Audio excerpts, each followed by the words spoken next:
Exodus, chapter 1. These are the names of the sons of Israel who went to Egypt with Jacob, each with his family: Reuben, Simeon, Levi, and Judah; Issachar, Zebulun, and Benjamin; Dan, and Naphtali; Gad, and Asher. The descendants of Jacob numbered 70 in all.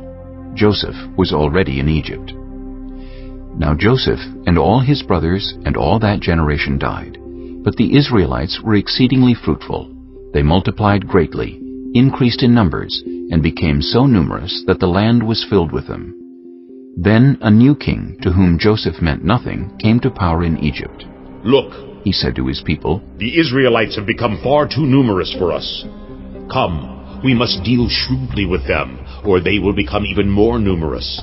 And if war breaks out, we'll join our enemies, fight against us, and leave the country."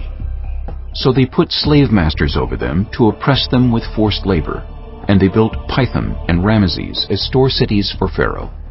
But the more they were oppressed, the more they multiplied and spread. So the Egyptians came to dread the Israelites and worked them ruthlessly.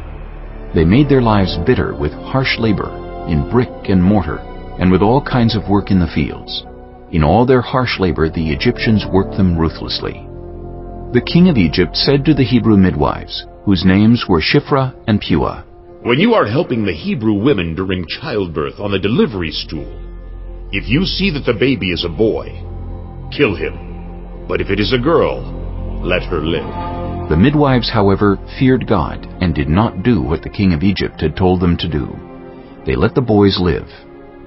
Then the king of Egypt summoned the midwives and asked them, "Why have you done this? Why have you let the boys live?" The midwives answered Pharaoh, "Hebrew women are not like Egyptian women. They are vigorous and give birth before the midwives arrive." So God was kind to the midwives, and the people increased and became even more numerous. And because the midwives feared God, he gave them families of their own. Then Pharaoh gave this order to all his people: "Every Hebrew boy that is born you must throw into the Nile, but let every girl live." Chapter 2. Now a man of the tribe of Levi married a Levite woman, and she became pregnant and gave birth to a son. When she saw that he was a fine child, she hid him for 3 months. But when she could hide him no longer, she got a papyrus basket for him and coated it with tar and pitch. Then she placed the child in it and put it among the reeds along the bank of the Nile. His sister stood at a distance to see what would happen to him. Then Pharaoh's daughter went down to the Nile to bathe, and her attendants were walking along the river bank. She saw the basket among the reeds and sent her female slave to get it. She opened it and saw the baby. He was crying, and she felt sorry for him. "This is one of the Hebrew babies," she said. Then his sister asked Pharaoh's daughter, "Shall I go and get one of the Hebrew women to nurse the baby for you?" "Yes, go," she answered. So the girl went and got the baby's mother. Pharaoh's daughter said to her, "Take this baby and nurse him for me, and I will pay you." So the woman took the baby and nursed him. When the child grew older, she took him to Pharaoh's daughter, and he became her son. She named him Moses, saying, "I drew him out of the water." One day, after Moses had grown up, he went out to where his own people were and watched them at their hard labor. He saw an Egyptian beating a Hebrew, one of his own people. Looking this way and that, and seeing no one, he killed the Egyptian and hid him in the sand. The next day he went out and saw 2 Hebrews fighting. He asked the one in the wrong, "Why are you hitting your fellow Hebrew?" The man said, Who made you ruler and judge over us? Are you thinking of killing me as you killed the Egyptian? Then Moses was afraid and thought, "What I did must have become known." When Pharaoh heard of this, he tried to kill Moses. But Moses fled from Pharaoh and went to live in Midian, where he sat down by a well.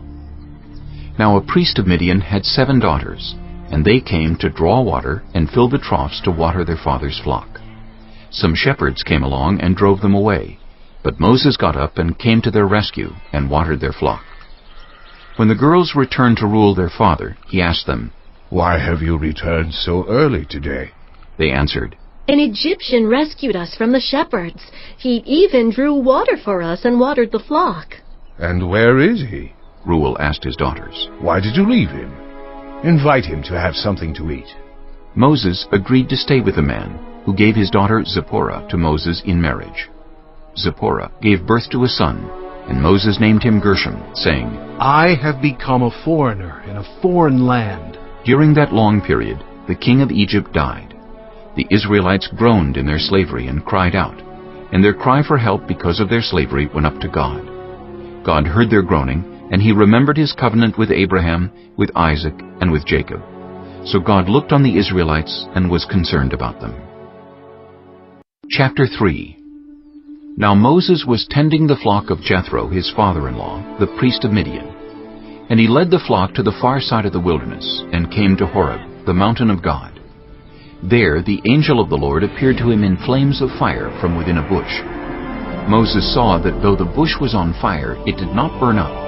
So Moses thought, I will go over and see this strange sight, why the bush does not burn up. When the Lord saw that he had gone over to look, God called to him from within the bush, Moses, Moses. And Moses said, Here I am. Do not come any closer. God said, Take off your sandals, for the place where you are standing is holy ground.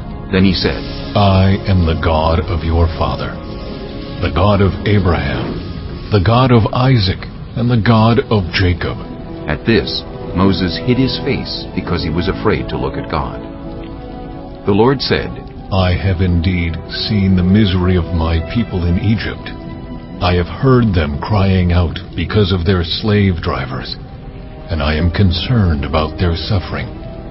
So I have come down to rescue them from the hand of the Egyptians, and to bring them up out of that land into a good and spacious land, a land flowing with milk and honey, the home of the Canaanites, Hittites, Amorites, Perizzites, Hivites, and Jebusites. And now the cry of the Israelites has reached me, and I have seen the way the Egyptians are oppressing them. So now, go, I am sending you to Pharaoh, to bring my people, the Israelites, out of Egypt. But Moses said to God, Who am I that I should go to Pharaoh and bring the Israelites out of Egypt? And God said, I will be with you, and this will be the sign to you that it is I who have sent you. When you have brought the people out of Egypt, you will worship God on this mountain. Moses said to God, Suppose I go to the Israelites and say to them, The God of your fathers has sent me to you. And they ask me, What is his name? Then what shall I tell them? God said to Moses, I am who I am. This is what you are to say to the Israelites. I am has sent me to you. God also said to Moses, Say to the Israelites, The Lord, the God of your fathers, the God of Abraham, the God of Isaac, and the God of Jacob, has sent me to you. This is my name forever, the name you shall call me, from generation to generation. Go, assemble the elders of Israel, and say to them, The Lord, the God of your fathers, the God of Abraham, Isaac, and Jacob, appeared to me and said, I have watched over you, and have seen what has been done to you in Egypt. And I have promised to bring you up out of your misery in Egypt, into the land of the Canaanites, Hittites, Amorites, Perizzites, Hivites, and Jebusites, a land flowing with milk and honey. The elders of Israel will listen to you. Then you and the elders are to go to the king of Egypt and say to him, The Lord, the God of the Hebrews, has met with us. Let us take a 3-day journey into the wilderness to offer sacrifices to the Lord our God. But I know that the king of Egypt will not let you go unless a mighty hand compels him. So I will stretch out my hand and strike the Egyptians with all the wonders that I will perform among them. After that, he will let you go. And I will make the Egyptians favorably disposed toward this people, so that when you leave, you will not go empty-handed. Every woman is to ask her neighbor and any woman living in her house for articles of silver and gold, and for clothing, which you will put on your sons and daughters, and so you will plunder the Egyptians. Chapter 4. Moses answered, What if they do not believe me or listen to me and say, The Lord did not appear to you? Then the Lord said to him, What is that in your hand? A staff. He replied. The Lord said, Throw it on the ground. Moses threw it on the ground, and it became a snake, and he ran from it. Then the Lord said to him, Reach out your hand and take it by the tail. So Moses reached out and took hold of the snake, and it turned back into a staff in his hand. This, said the Lord, is so that they may believe that the Lord, the God of their fathers, the God of Abraham, the God of Isaac, and the God of Jacob, has appeared to you. Then the Lord said, Put your hand inside your cloak. So Moses put his hand into his cloak, and when he took it out, the skin was leprous. It had become as white as snow. Now put it back into your cloak, he said. So Moses put his hand back into his cloak, and when he took it out, it was restored, like the rest of his flesh. Then the Lord said, If they do not believe you, or pay attention to the first sign, they may believe the second. But if they do not believe these two signs, or listen to you, take some water from the Nile, and pour it on the dry ground. The water you take from the river will become blood on the ground. Moses said to the Lord, Pardon your servant, Lord. I have never been eloquent, neither in the past nor since you have spoken to your servant. I am slow of speech and tongue. The Lord said to him, Who gave human beings their mouths? Who makes them deaf or mute? Who gives them sight or makes them blind? Is it not I, the Lord? Now go. I will help you speak, and will teach you what to say. But Moses said, Pardon your servant, Lord.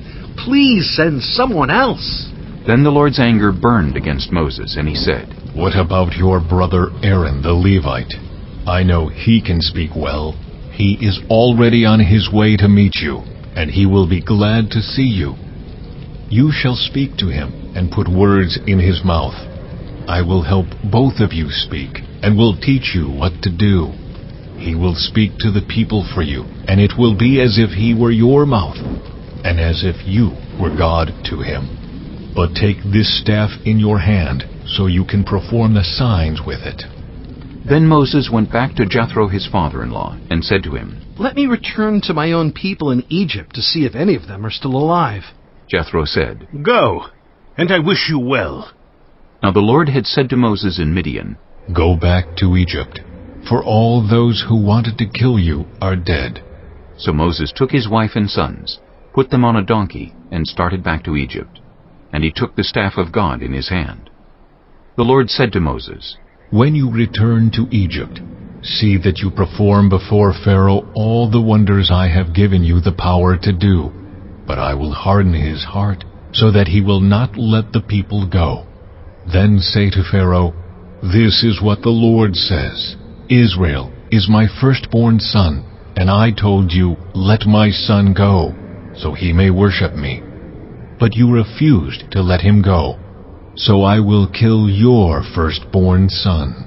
At a lodging place on the way, the Lord met Moses, and was about to kill him. But Zipporah took a flint knife, cut off her son's foreskin, and touched Moses' feet with it. Surely you are a bridegroom of blood to me, she said. So the Lord let him alone. At that time she said, Bridegroom of blood, referring to circumcision.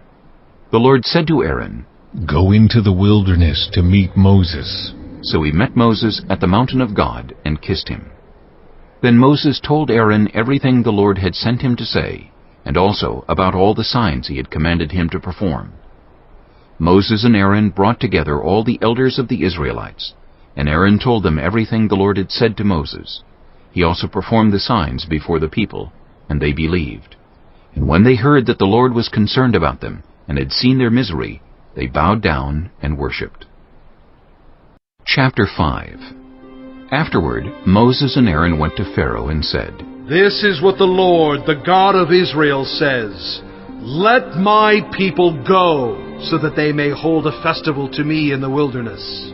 Pharaoh said, Who is the Lord that I should obey him and let Israel go? I do not know the Lord, and I will not let Israel go. Then they said, "The God of the Hebrews has met with us. Now let us take a 3-day journey into the wilderness to offer sacrifices to the Lord our God, or he may strike us with plagues or with the sword." But the king of Egypt said, Moses and Aaron, why are you taking the people away from their labor? Get back to your work. Then Pharaoh said, Look, the people of the land are now numerous, and you are stopping them from working.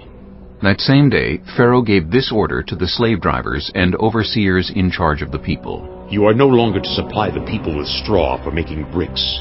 Let them go and gather their own straw. But require them to make the same number of bricks as before. Don't reduce the quota. They are lazy. That is why they are crying out, Let us go and sacrifice to our God. Make the work harder for the people, so that they keep working and pay no attention to lies. Then the slave drivers and the overseers went out and said to the people, This is what Pharaoh says. I will not give you any more straw. Go and get your own straw wherever you can find it, but your work will not be reduced at all. So the people scattered all over Egypt to gather stubble to use for straw.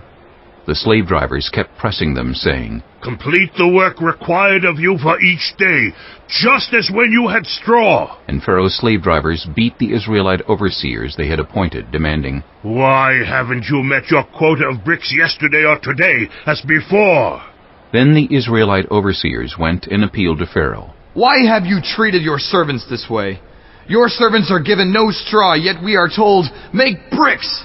Your servants are being beaten, but the fault is with your own people. Pharaoh said, Lazy, that's what you are, lazy. That is why you keep saying, Let us go and sacrifice to the Lord. Now get to work. You will not be given any straw, yet you must produce your full quota of bricks. The Israelite overseers realized they were in trouble when they were told, You are not to reduce the number of bricks required of you for each day. When they left Pharaoh, they found Moses and Aaron waiting to meet them, and they said, May the Lord look on you and judge you. You have made us obnoxious to Pharaoh and his officials, and have put a sword in their hand to kill us. Moses returned to the Lord and said, "Why, Lord, why have you brought trouble on this people? Is this why you sent me? Ever since I went to Pharaoh to speak in your name, he has brought trouble on this people, and you have not rescued your people at all." Chapter 6. Then the Lord said to Moses, Now you will see what I will do to Pharaoh. Because of my mighty hand, he will let them go. Because of my mighty hand, he will drive them out of his country. God also said to Moses, I am the Lord. I appeared to Abraham, to Isaac, and to Jacob as God Almighty. But by my name the Lord I did not make myself fully known to them. I also established my covenant with them, to give them the land of Canaan, where they resided as foreigners. Moreover, I have heard the groaning of the Israelites, whom the Egyptians are enslaving, and I have remembered my covenant. Therefore, say to the Israelites, I am the Lord, and I will bring you out from under the yoke of the Egyptians. I will free you from being slaves to them, and I will redeem you with an outstretched arm and with mighty acts of judgment. I will take you as my own people, and I will be your God. Then you will know that I am the Lord your God, who brought you out from under the yoke of the Egyptians.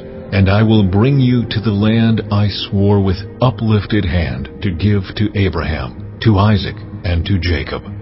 I will give it to you as a possession. I am the Lord. Moses reported this to the Israelites, but they did not listen to him because of their discouragement and harsh labor. Then the Lord said to Moses, Go tell Pharaoh, king of Egypt, to let the Israelites go out of his country.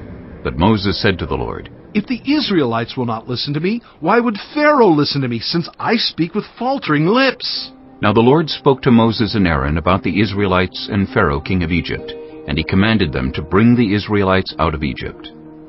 These were the heads of their families: The sons of Reuben, the firstborn son of Israel, were Hanok and Palu, Hezron and Carmi. These were the clans of Reuben. The sons of Simeon were Jemuel, Jamin, Ohad, Jachin, Zohar, and Shaul, the son of a Canaanite woman. These were the clans of Simeon. These were the names of the sons of Levi according to their records: Gershon, Kohath, and Merari. Levi lived 137 years. The sons of Gershon by clans were Libni and Shimei. The sons of Kohath were Amram, Izhar, Hebron, and Uzziel. Kohath lived 133 years. The sons of Merari were Malai and Mushi. These were the clans of Levi according to their records. Amram married his father's sister Jochebed, who bore him Aaron and Moses. Amram lived 137 years. The sons of Izhar were Korah, Nepheg, and Zikri. The sons of Uzziel were Mishael, Elzaphan, and Sithri. Aaron married Elisheba, daughter of Amminadab and sister of Nahshon, and she bore him Nadab and Abihu, Eleazar, and Ithamar. The sons of Korah were Asher, Elkanah, and Abiasaph. These were the Korahite clans. Eleazar, son of Aaron, married one of the daughters of Putiel, and she bore him Phinehas. These were the heads of the Levite families, clan by clan. It was this Aaron and Moses to whom the Lord said, "Bring the Israelites out of Egypt by their divisions." They were the ones who spoke to Pharaoh, king of Egypt, about bringing the Israelites out of Egypt, this same Moses and Aaron. Now when the Lord spoke to Moses in Egypt, he said to him, "I am the Lord. Tell Pharaoh, king of Egypt, everything I tell you." But Moses said to the Lord, Since I speak with faltering lips, why would Pharaoh listen to me? Chapter 7. Then the Lord said to Moses, "See, I have made you like God to Pharaoh, and your brother Aaron will be your prophet. You are to say everything I command you, and your brother Aaron is to tell Pharaoh to let the Israelites go out of his country. But I will harden Pharaoh's heart, and though I multiply my signs and wonders in Egypt, he will not listen to you. Then I will lay my hand on Egypt, and with mighty acts of judgment I will bring out my divisions, my people, the Israelites. And the Egyptians will know that I am the Lord when I stretch out my hand against Egypt and bring the Israelites out of it." Moses and Aaron did just as the Lord commanded them. Moses was 80 years old, and Aaron 83 when they spoke to Pharaoh. The Lord said to Moses and Aaron, "When Pharaoh says to you, 'Perform a miracle,' then say to Aaron, 'Take your staff and throw it down before Pharaoh, and it will become a snake.'" So Moses and Aaron went to Pharaoh and did just as the Lord commanded. Aaron threw his staff down in front of Pharaoh and his officials, and it became a snake. Pharaoh then summoned wise men and sorcerers, and the Egyptian magicians also did the same things by their secret arts. Each one threw down his staff, and it became a snake. But Aaron's staff swallowed up their staffs. Yet Pharaoh's heart became hard, and he would not listen to them, just as the Lord had said. Then the Lord said to Moses, "Pharaoh's heart is unyielding. He refuses to let the people go. Go to Pharaoh in the morning as he goes out to the river. Confront him on the bank of the Nile, and take in your hand the staff that was changed into a snake. Then say to him, 'The Lord, the God of the Hebrews, has sent me to say to you, let my people go, so that they may worship me in the wilderness. But until now you have not listened. This is what the Lord says. By this you will know that I am the Lord. With the staff that is in my hand, I will strike the water of the Nile, and it will be changed into blood. The fish in the Nile will die, and the river will stink. The Egyptians will not be able to drink its water." The Lord said to Moses, "Tell Aaron, take your staff and stretch out your hand over the waters of Egypt, over the streams and canals, over the ponds and all the reservoirs, and they will turn to blood. Blood will be everywhere in Egypt, even in vessels of wood and stone. Moses and Aaron did just as the Lord had commanded. He raised his staff in the presence of Pharaoh and his officials, and struck the water of the Nile, and all the water was changed into blood. The fish in the Nile died, and the river smelled so bad that the Egyptians could not drink its water. Blood was everywhere in Egypt. But the Egyptian magicians did the same things by their secret arts, and Pharaoh's heart became hard. He would not listen to Moses and Aaron, just as the Lord had said. Instead, he turned and went into his palace, and did not take even this to heart. And all the Egyptians dug along the Nile to get drinking water, because they could not drink the water of the river. 7 days passed after the Lord struck the Nile. Chapter 8. Then the Lord said to Moses, Go to Pharaoh and say to him, This is what the Lord says, Let my people go, so that they may worship me. If you refuse to let them go, I will send a plague of frogs on your whole country. The Nile will teem with frogs. They will come up into your palace and your bedroom and onto your bed, into the houses of your officials and on your people, and into your ovens and kneading troughs. The frogs will come up on you and your people and all your officials. Then the Lord said to Moses, Tell Aaron, Stretch out your hand with your staff over the streams and canals and ponds, and make frogs come up on the land of Egypt. So Aaron stretched out his hand over the waters of Egypt, and the frogs came up and covered the land. But the magicians did the same things by their secret arts. They also made frogs come up on the land of Egypt. Pharaoh summoned Moses and Aaron and said, Pray to the Lord to take the frogs away from me and my people, and I will let your people go to offer sacrifices to the Lord. Moses said to Pharaoh, I leave to you the honor of setting the time for me to pray for you and your officials and your people, that you and your houses may be rid of the frogs, except for those that remain in the Nile. Tomorrow, Pharaoh said. Moses replied, It will be as you say, so that you may know there is no one like the Lord our God. The frogs will leave you and your houses, your officials and your people. They will remain only in the Nile. After Moses and Aaron left Pharaoh, Moses cried out to the Lord about the frogs he had brought on Pharaoh. And the Lord did what Moses asked. The frogs died in the houses, in the courtyards, and in the fields. They were piled into heaps, and the land reeked of them. But when Pharaoh saw that there was relief, he hardened his heart and would not listen to Moses and Aaron, just as the Lord had said.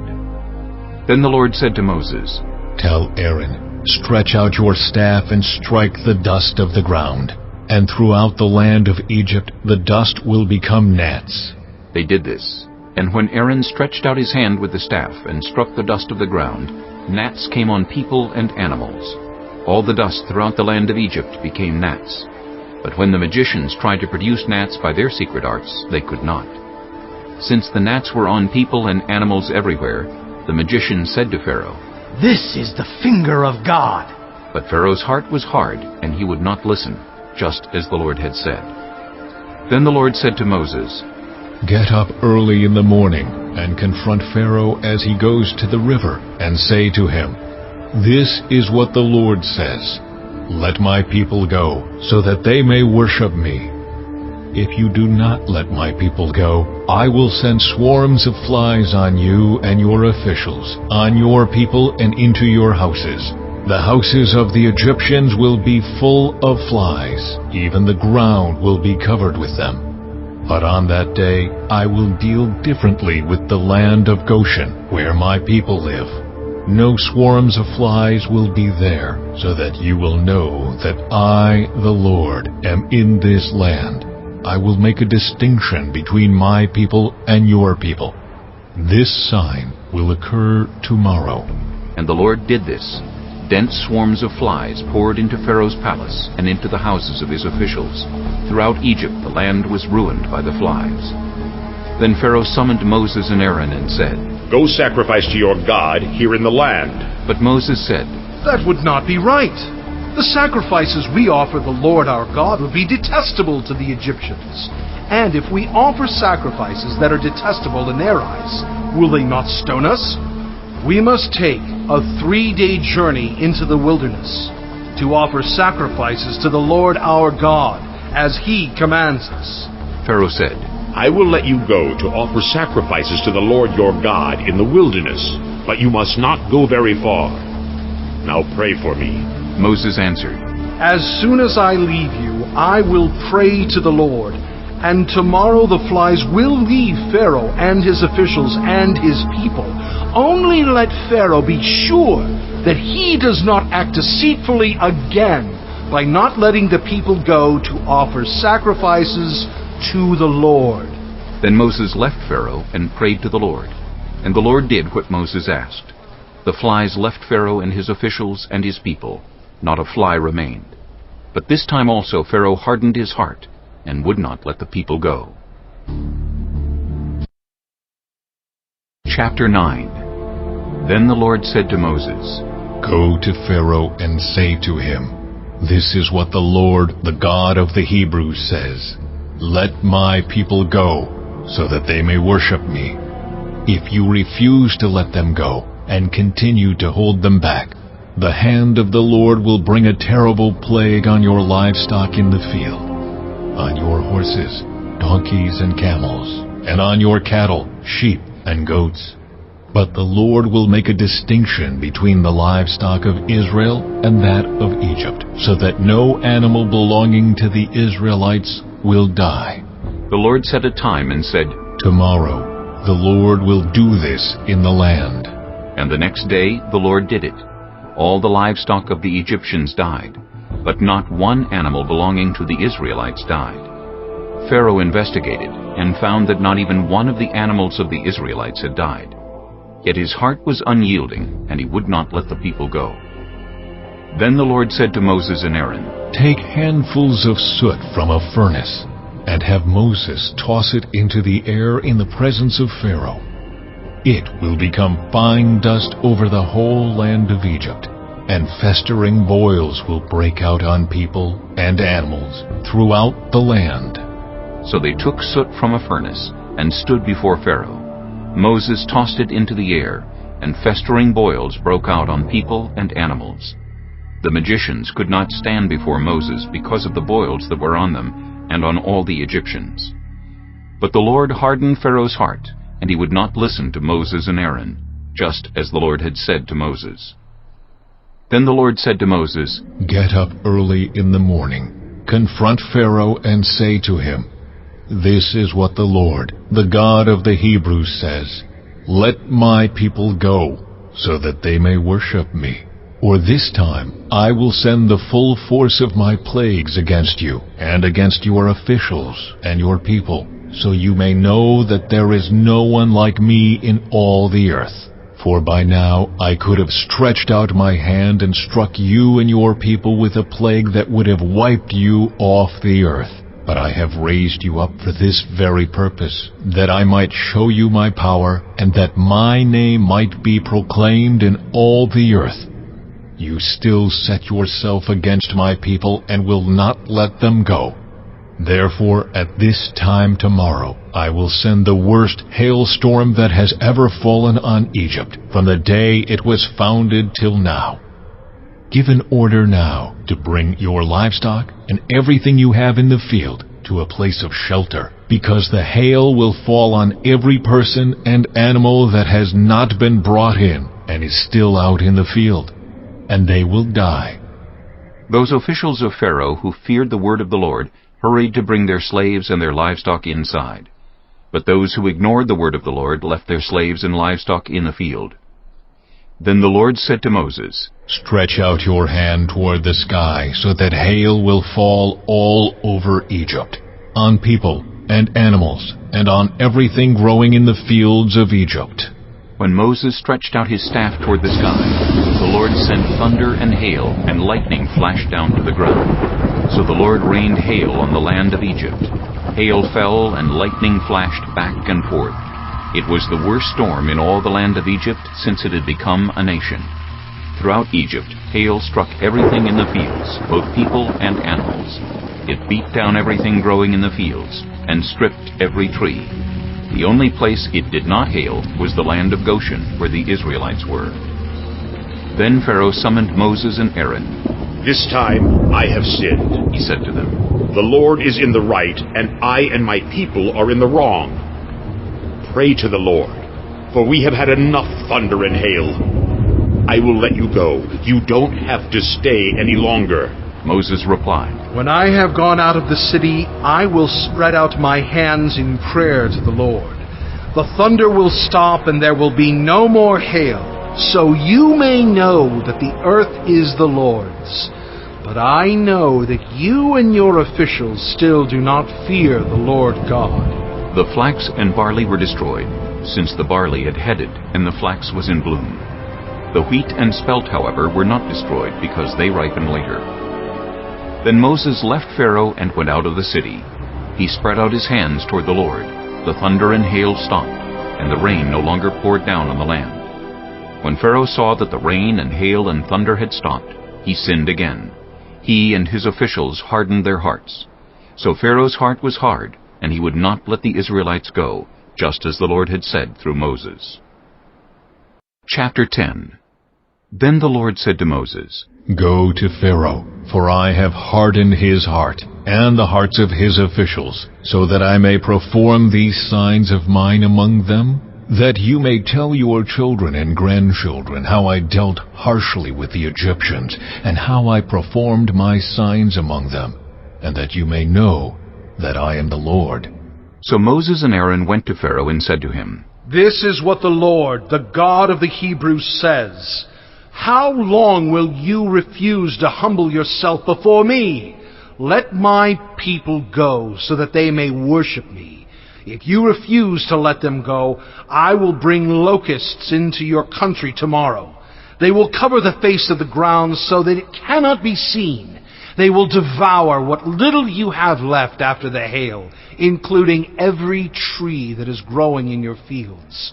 They will fill your houses and those of all your officials and all the Egyptians, something neither your parents nor your ancestors have ever seen from the day they settled in this land till now. Then Moses turned and left Pharaoh. Pharaoh's officials said to him, How long will this man be a snare to us? Let the people go, so that they may worship the Lord their God. Do you not yet realize that Egypt is ruined? Then Moses and Aaron were brought back to Pharaoh. Go worship the Lord your God, he said. But tell me who will be going. Moses answered, We will go with our young and our old, with our sons and our daughters, and with our flocks and herds, because we are to celebrate a festival to the Lord. Pharaoh said, The Lord be with you, if I let you go, along with your women and children. Clearly you are bent on evil. No, have only the men go and worship the Lord, since that's what you have been asking for. Then Moses and Aaron were driven out of Pharaoh's presence. And the Lord said to Moses, Stretch out your hand over Egypt, so that locusts swarm over the land and devour everything growing in the fields, everything left by the hail. So Moses stretched out his staff over Egypt, and the Lord made an east wind blow across the land all that day and all that night. By morning the wind had brought the locusts. They invaded all Egypt and settled down in every area of the country in great numbers. Never before had there been such a plague of locusts, nor will there ever be again. They covered all the ground until it was black. They devoured all that was left after the hail, everything growing in the fields and the fruit on the trees. Nothing green remained on tree or plant in all the land of Egypt. Pharaoh quickly summoned Moses and Aaron and said, I have sinned against the Lord your God, and against you. Now forgive my sin once more, and pray to the Lord your God to take this deadly plague away from me. Moses then left Pharaoh and prayed to the Lord. And the Lord changed the wind to a very strong west wind, which caught up the locusts and carried them into the Red Sea. Not a locust was left anywhere in Egypt. But the Lord hardened Pharaoh's heart, and he would not let the Israelites go. Then the Lord said to Moses, Stretch out your hand toward the sky, so that darkness spreads over Egypt, darkness that can be felt. So Moses stretched out his hand toward the sky, and total darkness covered all Egypt for 3 days. No one could see anyone else or move about for 3 days. Yet all the Israelites had light in the places where they lived. Then Pharaoh summoned Moses and said, Go, Worship the Lord.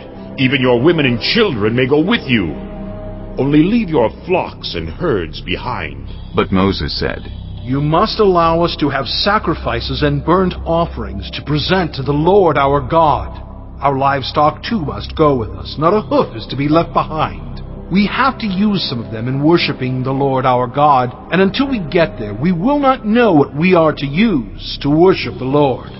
But the Lord hardened Pharaoh's heart, and he was not willing to let them go. Pharaoh said to Moses, "Get out of my sight. Make sure you do not appear before me again.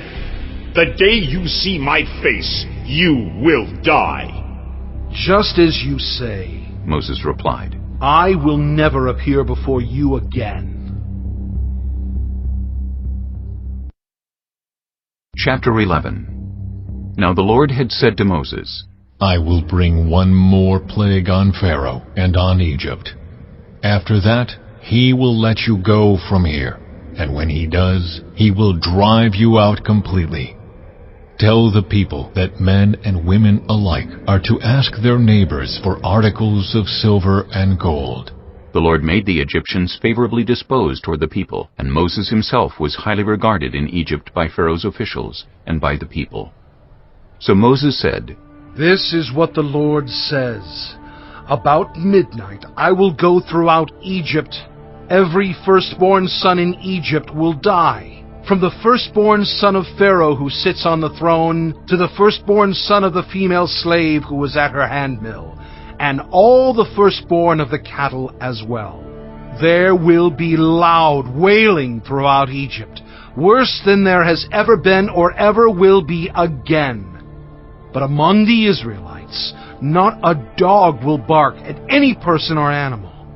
Then you will know that the Lord makes a distinction between Egypt and Israel.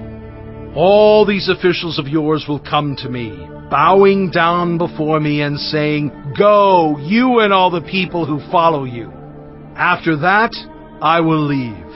Then Moses, hot with anger, left Pharaoh. The Lord had said to Moses, Pharaoh will refuse to listen to you, so that my wonders may be multiplied in Egypt. Moses and Aaron performed all these wonders before Pharaoh, but the Lord hardened Pharaoh's heart, and he would not let the Israelites go out of his country. Chapter 12. The Lord said to Moses and Aaron in Egypt, This month is to be for you the first month of your year. Tell the whole community of Israel that on the 10th day of this month, each man is to take a lamb for his family, one for each household. If any household is too small for a whole lamb, they must share one with their nearest neighbor, having taken into account the number of people there are. You are to determine the amount of lamb needed in accordance with what each person will eat. The animals you choose must be year-old males without defect, and you may take them from the sheep or the goats.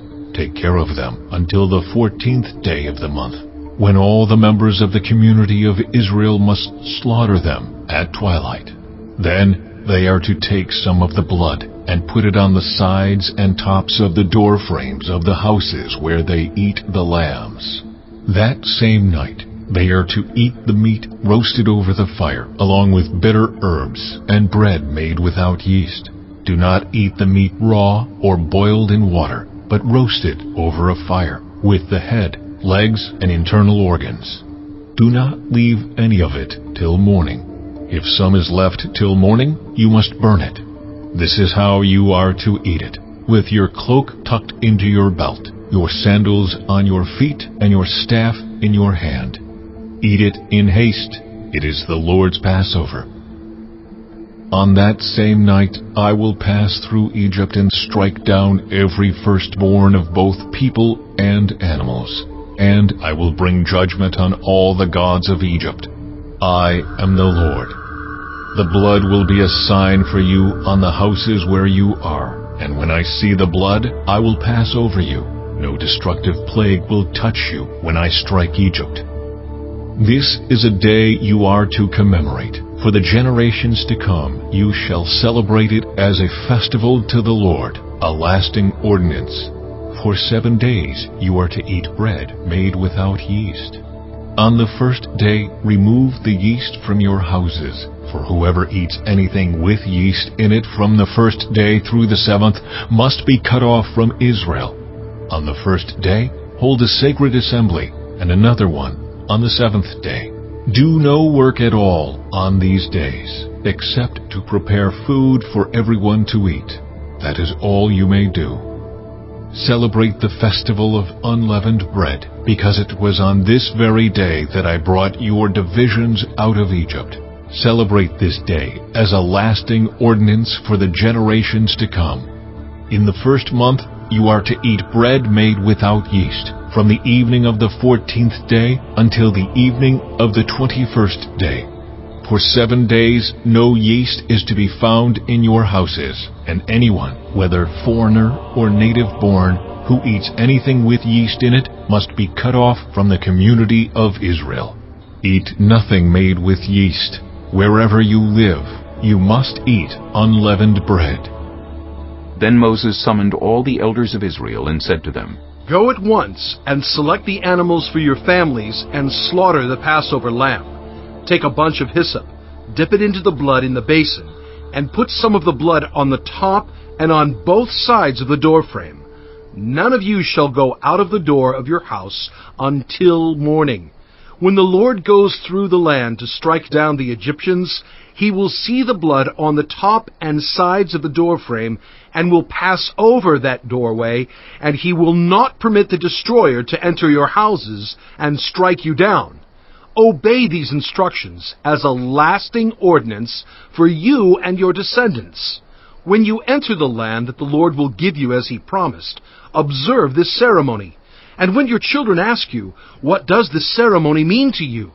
Then tell them, It is the Passover sacrifice to the Lord, who passed over the houses of the Israelites in Egypt and spared our homes when he struck down the Egyptians.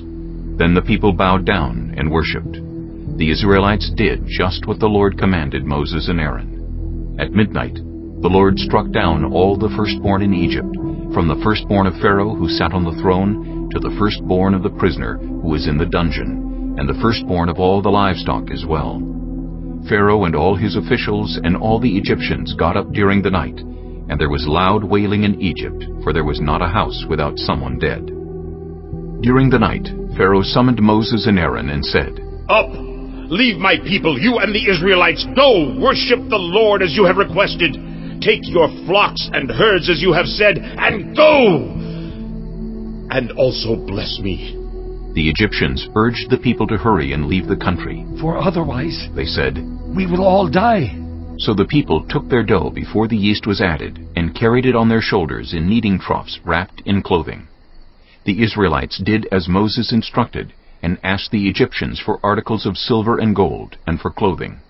The Lord had made the Egyptians favorably disposed toward the people, and they gave them what they asked for, so they plundered the Egyptians.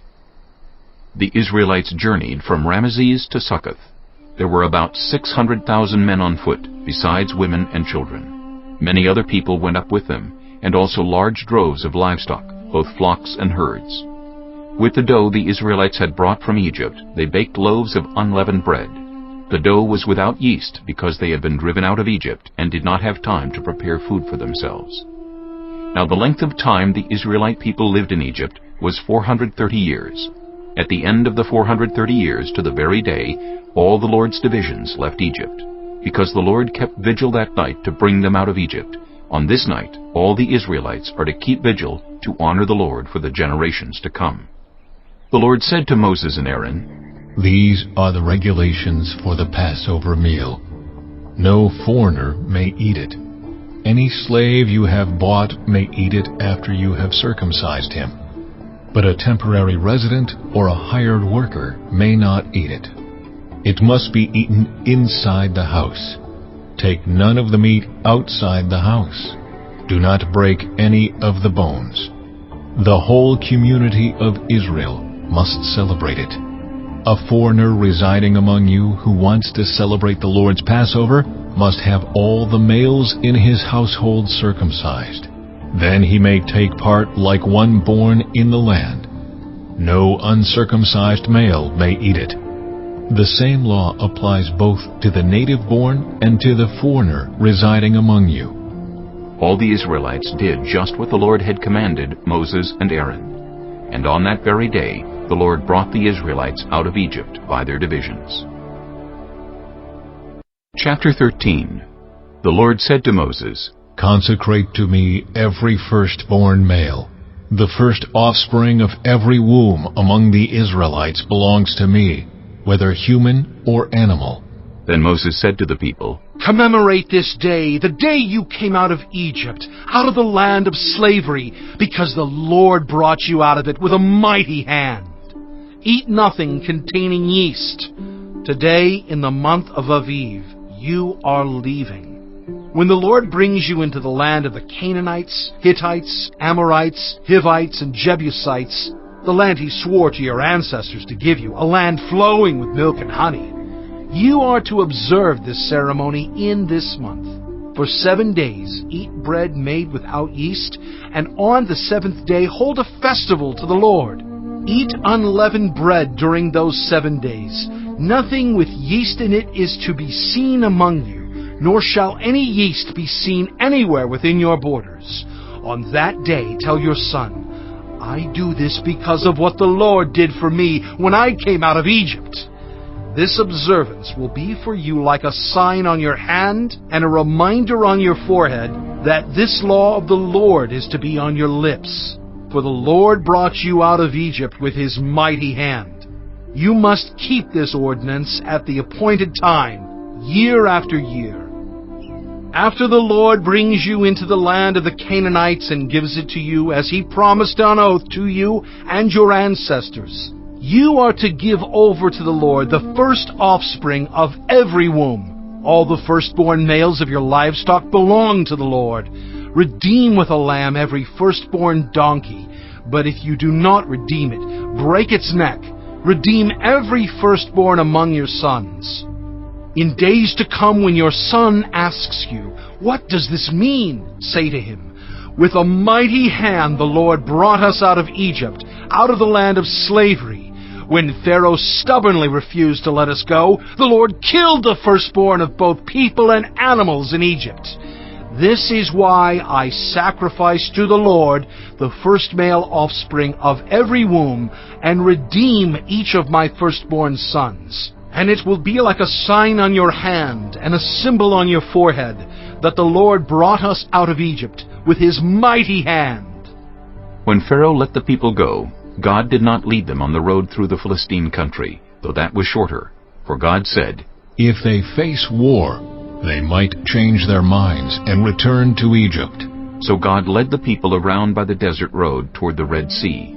The Israelites went up out of Egypt ready for battle. Moses took the bones of Joseph with him, because Joseph had made the Israelites swear an oath. He had said, God will surely come to your aid, and then you must carry my bones up with you from this place. After leaving Succoth, they camped at Etham on the edge of the desert. By day the Lord went ahead of them in a pillar of cloud to guide them on their way, and by night in a pillar of fire to give them light, so that they could travel by day or night. Neither the pillar of cloud by day nor the pillar of fire by night left its place in front of the people. Chapter 14. Then the Lord said to Moses, Tell the Israelites to turn back and encamp near Pi-hahiroth, between Migdol and the sea.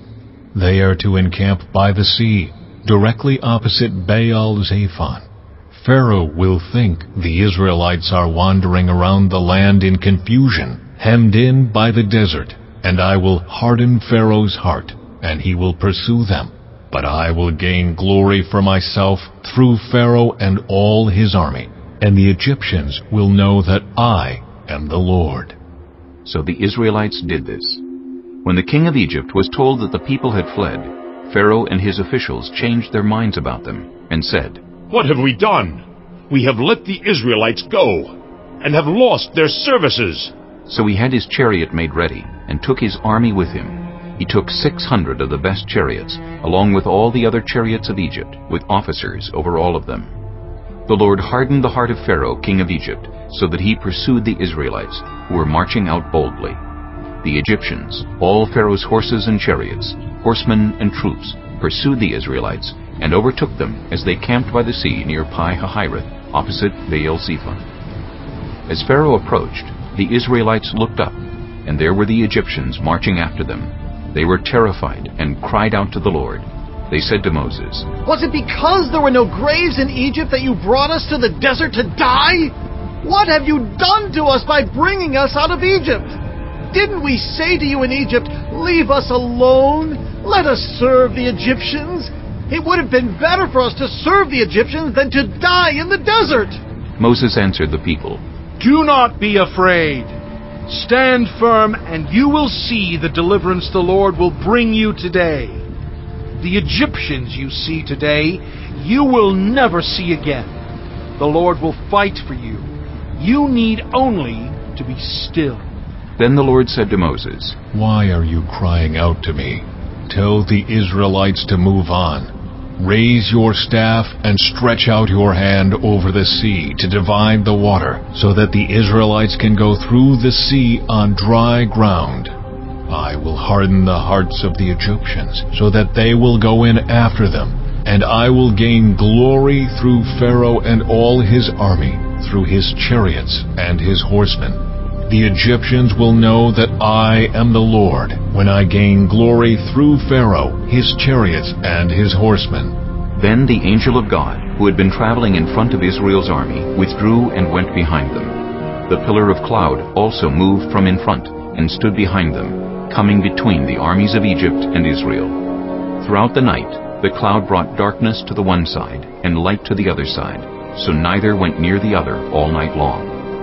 Then Moses stretched out his hand over the sea, and all that night the Lord drove the sea back with a strong east wind, and turned it into dry land. The waters were divided, and the Israelites went through the sea on dry ground, with a wall of water on their right and on their left. The Egyptians pursued them, and all Pharaoh's horses and chariots and horsemen followed them into the sea. During the last watch of the night, the Lord looked down from the pillar of fire and cloud at the Egyptian army, and threw it into confusion. He jammed the wheels of their chariots so that they had difficulty driving. And the Egyptians said, "Let's get away from the Israelites! The Lord is fighting for them against Egypt!" Then the Lord said to Moses, Stretch out your hand over the sea, so that the waters may flow back over the Egyptians, and their chariots and horsemen. Moses stretched out his hand over the sea, and at daybreak the sea went back to its place. The Egyptians were fleeing toward it, and the Lord swept them into the sea. The water flowed back and covered the chariots and horsemen, the entire army of Pharaoh that had followed the Israelites into the sea. Not one of them survived. But the Israelites went through the sea on dry ground, with a wall of water on their right and on their left. That day the Lord saved Israel from the hands of the Egyptians, and Israel saw the Egyptians lying dead on the shore. And when the Israelites saw the mighty hand of the Lord displayed against the Egyptians, the people feared the Lord and put their trust in him and in Moses his servant.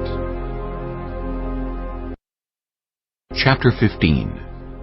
Then Moses and the Israelites sang this song to the Lord.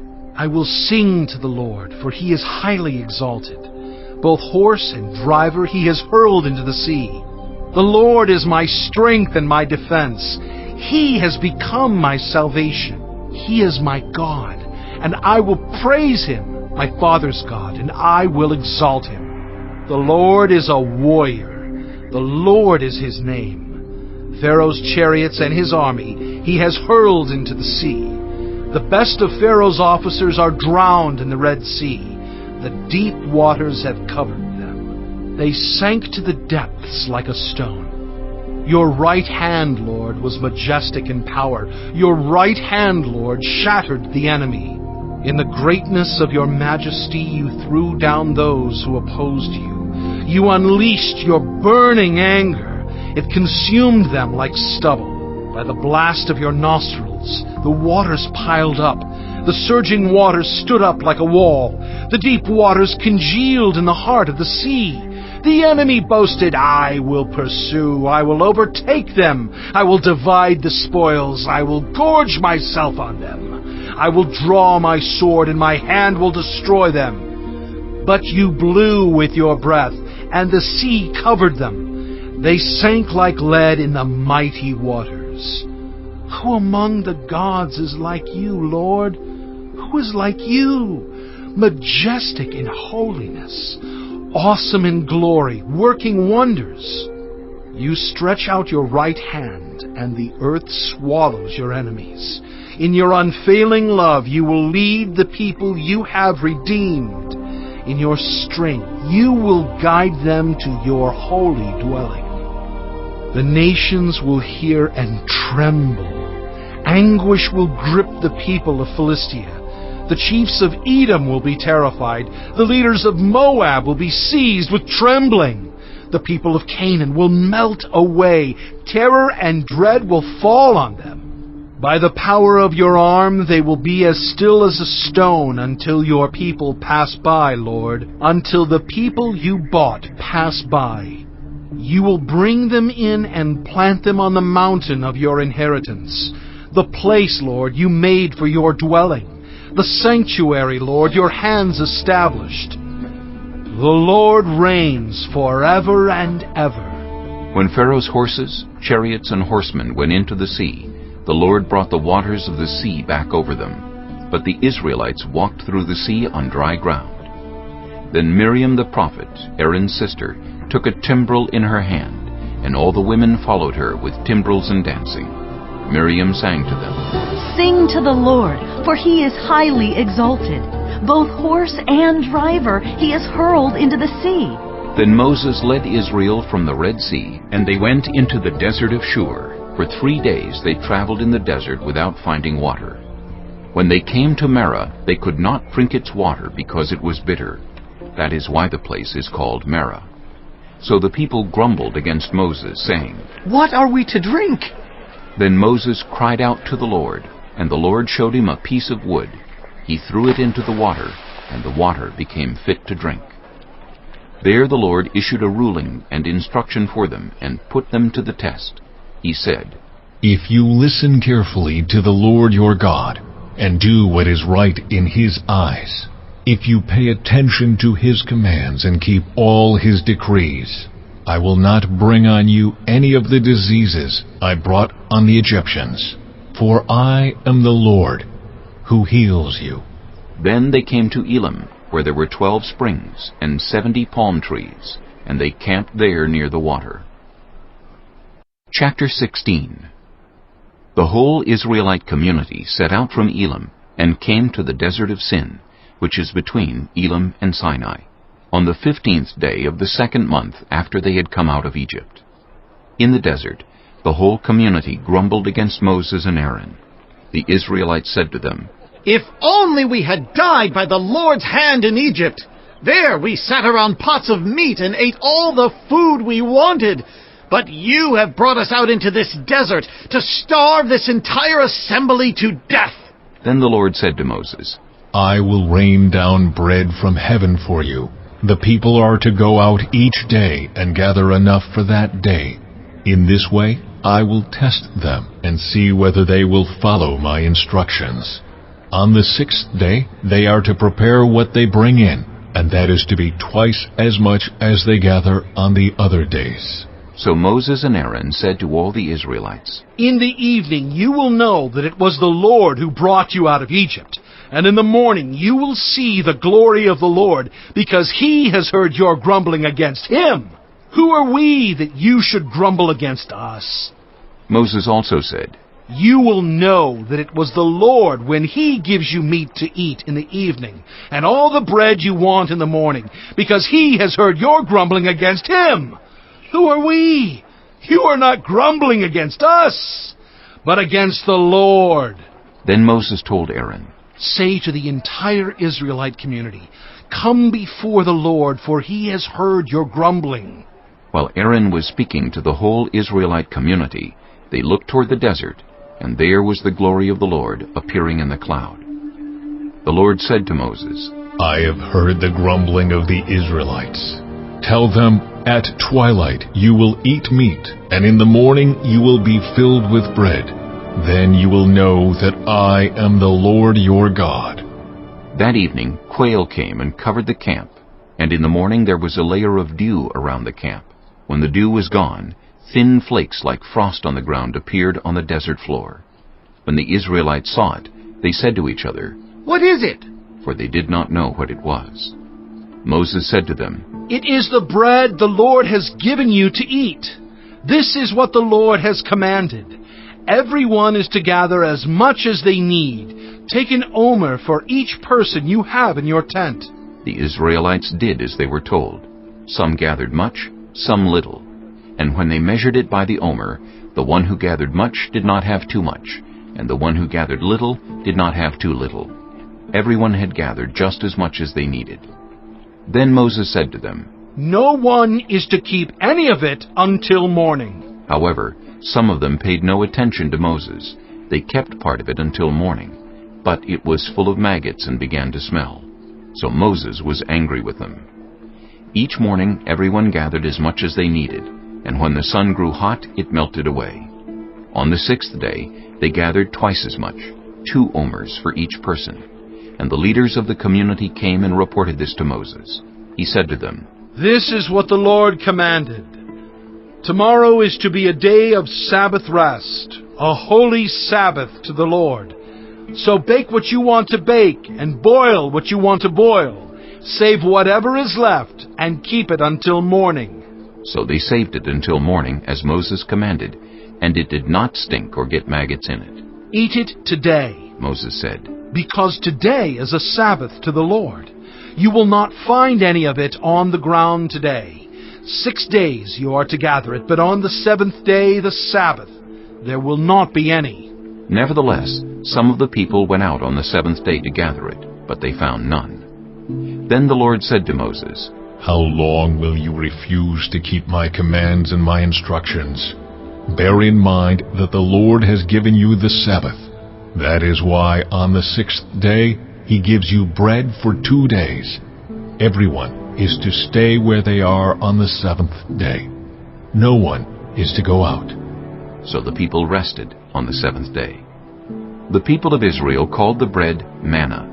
It was white like coriander seed and tasted like wafers made with honey. Moses said, "This is what the Lord has commanded. Take an omer of manna and keep it for the generations to come, so they can see the bread I gave you to eat in the wilderness when I brought you out of Egypt." So Moses said to Aaron, "Take a jar and put an omer of manna in it. Then place it before the Lord to be kept for the generations to come." As the Lord commanded Moses, Aaron put the manna with the tablets of the covenant law so that it might be preserved. The Israelites ate manna 40 years, until they came to a land that was settled. They ate manna until they reached the border of Canaan. An omer is 1/10 of an ephah. Chapter 17. The whole Israelite community set out from the desert of Sin, traveling from place to place as the Lord commanded.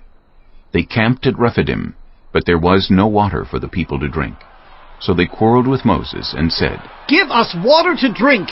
Moses replied, "Why do you quarrel with me? Why do you put the Lord to the test?" But the people were thirsty for water there, and they grumbled against Moses. They said, "Why did you bring us up out of Egypt to make us and our children and livestock die of thirst?" Then Moses cried out to the Lord, "What am I to do with these people? They are almost ready to stone me." The Lord answered Moses, "Go out in front of the people.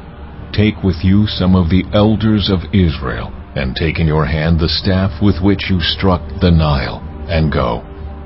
I will stand there before you by the rock at Horeb. Strike the rock, and water will come out of it for the people to drink." So Moses did this in the sight of the elders of Israel. And he called the place Massah and Meribah, because the Israelites quarreled, and because they tested the Lord, saying, "Is the Lord among us or not?" The Amalekites came and attacked the Israelites at Rephidim.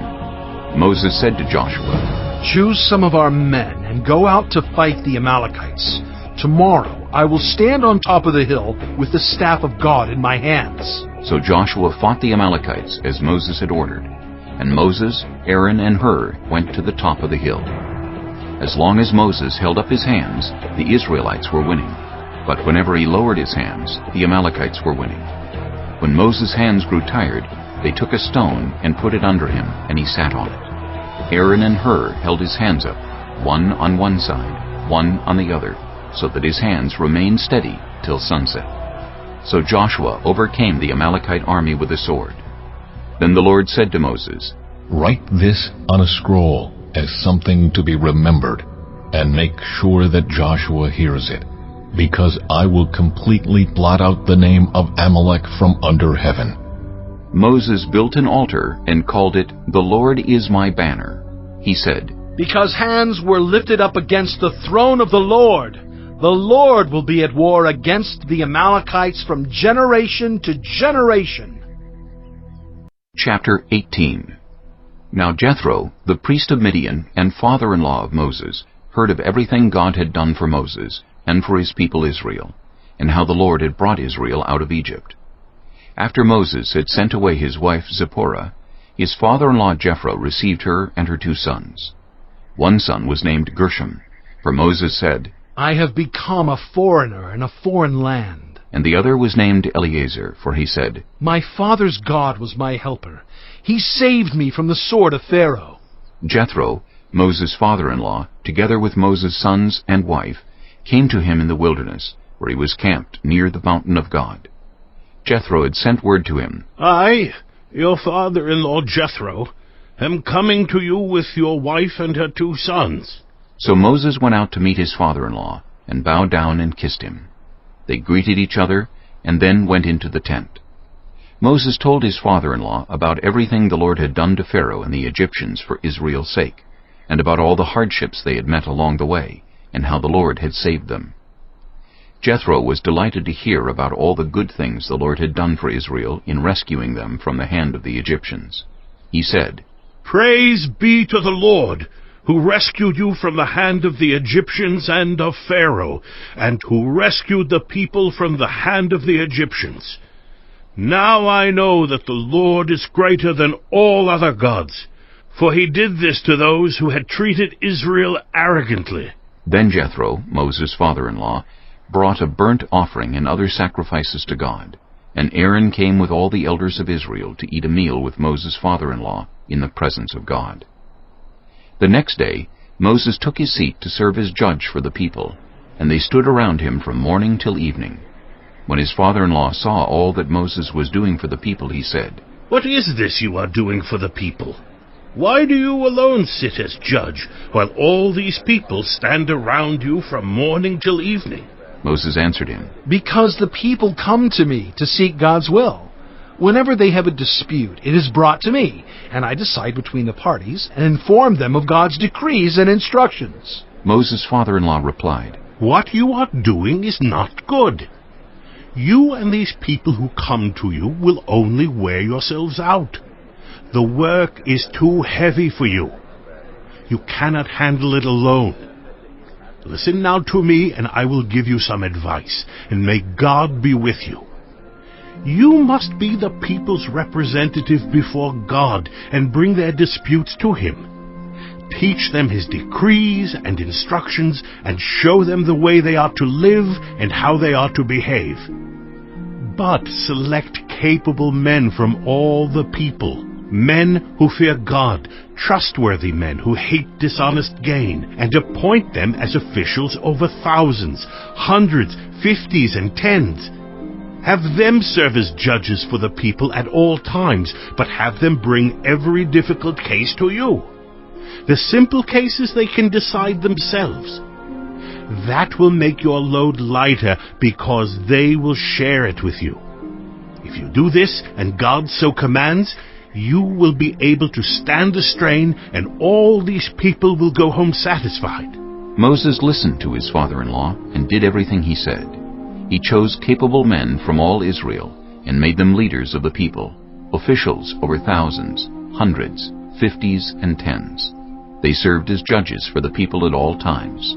The difficult cases they brought to Moses, but the simple ones they decided themselves. Then Moses sent his father-in-law on his way, and Jethro returned to his own country. Chapter 19. On the first day of the 3rd month after the Israelites left Egypt, on that very day, they came to the desert of Sinai. After they set out from Rephidim, they entered the desert of Sinai, and Israel camped there in the desert in front of the mountain. Then Moses went up to God, and the Lord called to him from the mountain and said, This is what you are to say to the descendants of Jacob, and what you are to tell the people of Israel. You yourselves have seen what I did to Egypt, and how I carried you on eagle's wings, and brought you to myself. Now if you obey me fully and keep my covenant, then out of all nations you will be my treasured possession. Although the whole earth is mine, you will be for me a kingdom of priests and a holy nation. These are the words you are to speak to the Israelites. So Moses went back and summoned the elders of the people, and set before them all the words the Lord had commanded him to speak. The people all responded together, We will do everything the Lord has said. So Moses brought their answer back to the Lord. The Lord said to Moses, I am going to come to you in a dense cloud, so that the people will hear me speaking with you, and will always put their trust in you. Then Moses told the Lord what the people had said. And the Lord said to Moses, Go to the people and consecrate them today and tomorrow. Have them wash their clothes and be ready by the third day, because on that day the Lord will come down on Mount Sinai in the sight of all the people. Put limits for the people around the mountain, and tell them, Be careful that you do not approach the mountain or touch the foot of it. Whoever touches the mountain is to be put to death. They are to be stoned or shot with arrows. Not a hand is to be laid on them. No person or animal shall be permitted to live. Only when the ram's horn sounds a long blast may they approach the mountain. After Moses had gone down the mountain to the people, he consecrated them, and they washed their clothes. Then he said to the people, Prepare yourselves for the third day. Abstain from sexual relations. On the morning of the third day there was thunder and lightning, with a thick cloud over the mountain, and a very loud trumpet blast. Everyone in the camp trembled. Then Moses led the people out of the camp to meet with God, and they stood at the foot of the mountain. Mount Sinai was covered with smoke, because the Lord descended on it in fire. The smoke billowed up from it like smoke from a furnace, and the whole mountain trembled violently. As the sound of the trumpet grew louder and louder, Moses spoke, and the voice of God answered him. The Lord descended to the top of Mount Sinai, and called Moses to the top of the mountain. So Moses went up, and the Lord said to him, Go down and warn the people, so they do not force their way through to see the Lord, and many of them perish. Even the priests who approach the Lord must consecrate themselves, or the Lord will break out against them. Moses said to the Lord, The people cannot come up Mount Sinai, because you yourself warned us. Put limits around the mountain and set it apart as holy. The Lord replied, Go down and bring Aaron up with you. But the priests and the people must not force their way through to come up to the Lord, or he will break out against them. So Moses went down to the people and told them. Chapter 20. And God spoke all these words. I am the Lord your God, who brought you out of Egypt, out of the land of slavery. You shall have no other gods before me. You shall not make for yourself an image in the form of anything in heaven above, or on the earth beneath, or in the waters below. You shall not bow down to them, or worship them.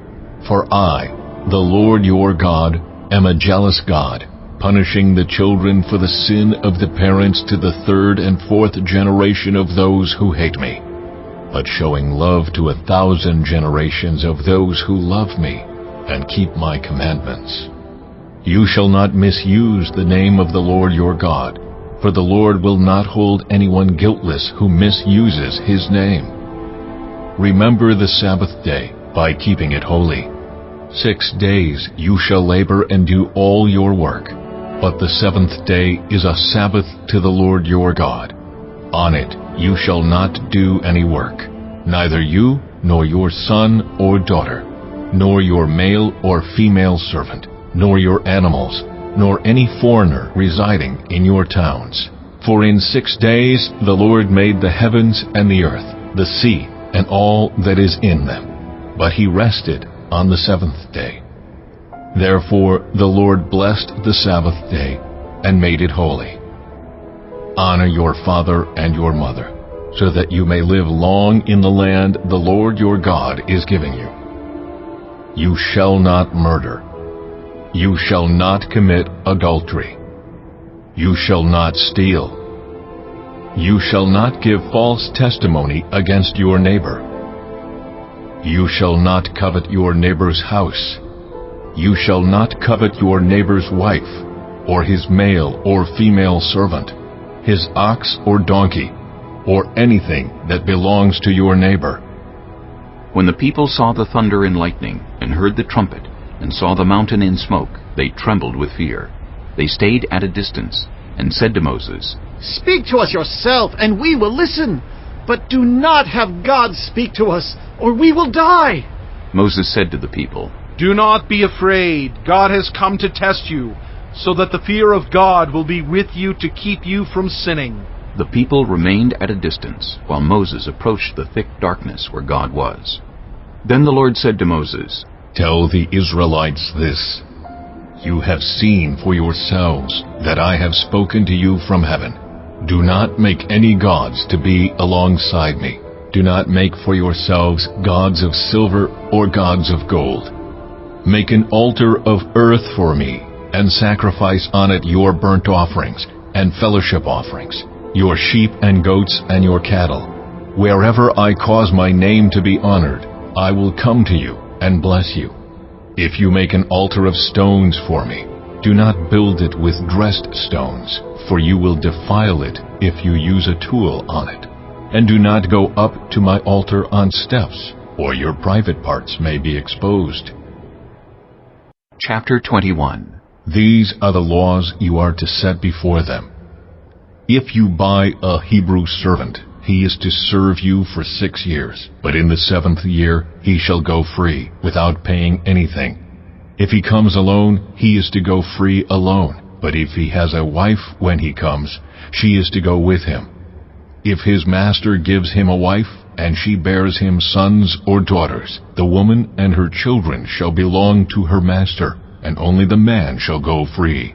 But if the servant declares, I love my master and my wife and children, and do not want to go free, then his master must take him before the judges. He shall take him to the door or the doorpost, and pierce his ear with an awl. Then he will be his servant for life. If a man sells his daughter as a servant, she is not to go free as male servants do. If she does not please the master who has selected her for himself, he must let her be redeemed. He has no right to sell her to foreigners, because he has broken faith with her. If he selects her for his son, he must grant her the rights of a daughter. If he marries another woman, he must not deprive the first one of her food, clothing, and marital rights. If he does not provide her with these 3 things, she is to go free, without any payment of money.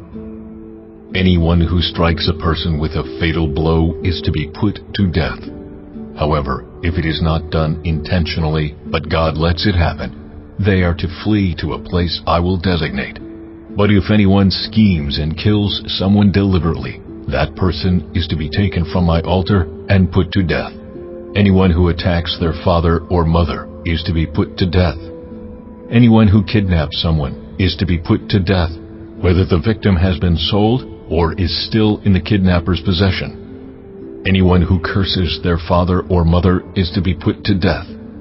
If people quarrel and one person hits another with a stone or with their fist, and the victim does not die, but is confined to bed, the one who struck the blow will not be held liable if the other can get up and walk around outside with a staff. However, the guilty party must pay the injured person for any loss of time and see that the victim is completely healed. Anyone who beats their male or female slave with a rod must be punished if the slave dies as a direct result. But they are not to be punished if the slave recovers after a day or 2, since the slave is their property. If people are fighting and hit a pregnant woman and she gives birth prematurely, but there is no serious injury, the offender must be fined whatever the woman's husband demands and the court allows. But if there is serious injury, you are to take life for life, eye for eye, tooth for tooth, hand for hand, foot for foot, burn for burn, wound for wound, bruise for bruise. An owner who hits a male or female slave in the eye and destroys it must let the slave go free to compensate for the eye. And an owner who knocks out the tooth of a male or female slave must let the slave go free to compensate for the tooth. If a bull gores a man or woman to death, the bull is to be stoned to death, and its meat must not be eaten, but the owner of the bull will not be held responsible. If, however, the bull has had the habit of goring, and the owner has been warned but has not kept it penned up, and it kills a man or woman, the bull is to be stoned, and its owner also is to be put to death. However, if payment is demanded, the owner may redeem his life by the payment of whatever is demanded. This law also applies if the bull gores a son or daughter.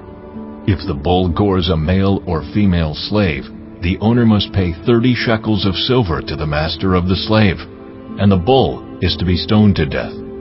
If anyone uncovers a pit or digs one and fails to cover it, and an ox or a donkey falls into it, the one who opened the pit must pay the owner for the loss and take the dead animal in exchange. If anyone's bull injures someone else's bull and it dies, the two parties are to sell the live one and divide both the money and the dead animal equally. However, if it was known that the bull had the habit of goring, yet the owner did not keep it penned up, the owner must pay, animal for animal, and take the dead animal in exchange. Chapter 22. Whoever steals an ox or a sheep and slaughters it or sells it must pay back 5 head of cattle for the ox and 4 sheep for the sheep. If a thief is caught breaking in at night and is struck a fatal blow, the defender is not guilty of bloodshed. But if it happens after sunrise, the defender is guilty of bloodshed.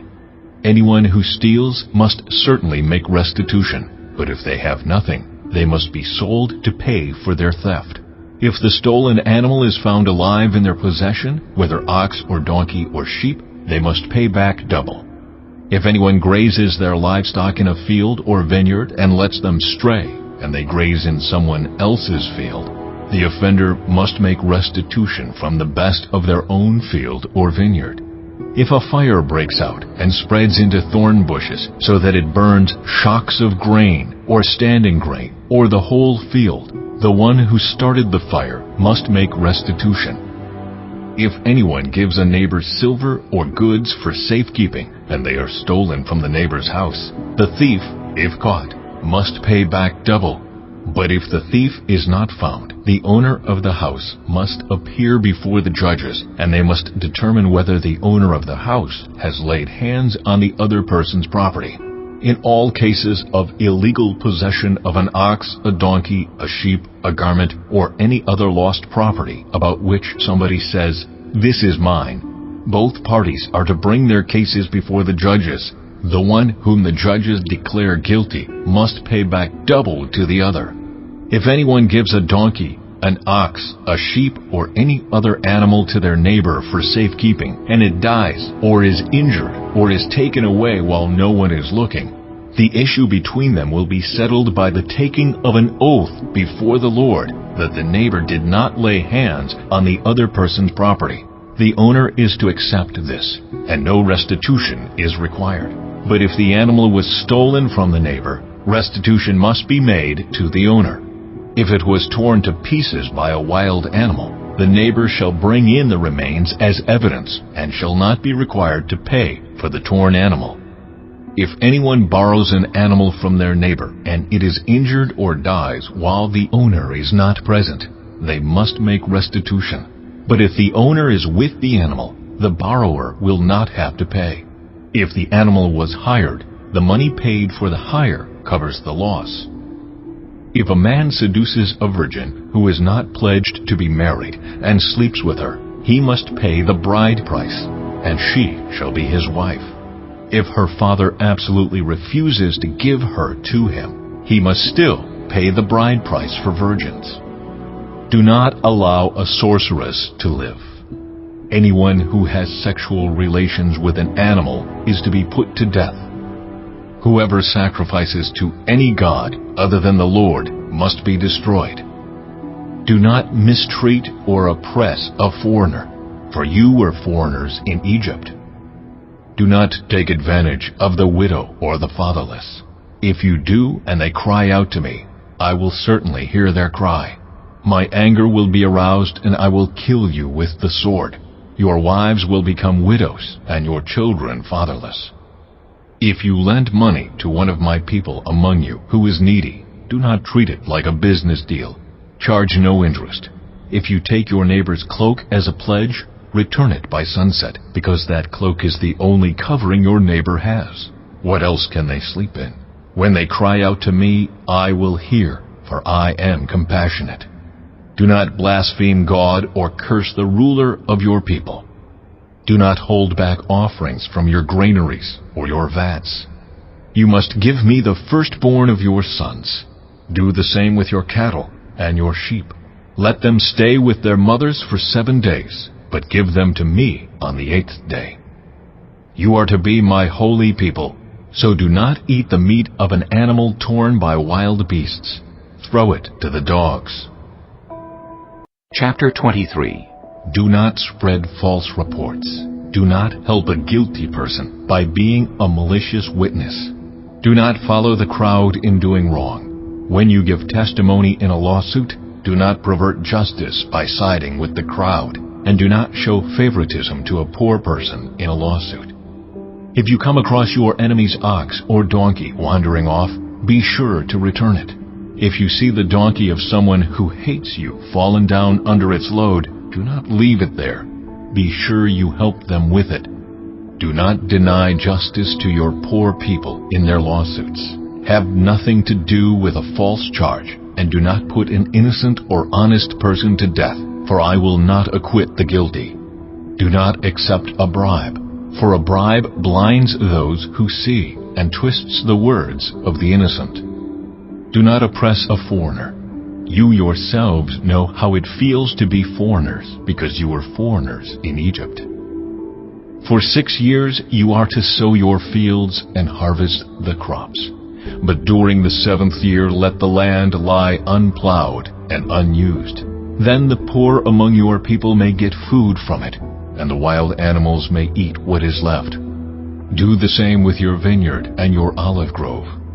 6 days do your work, but on the 7th day do not work, so that your ox and your donkey may rest, and so that the slave born in your household and the foreigner living among you may be refreshed.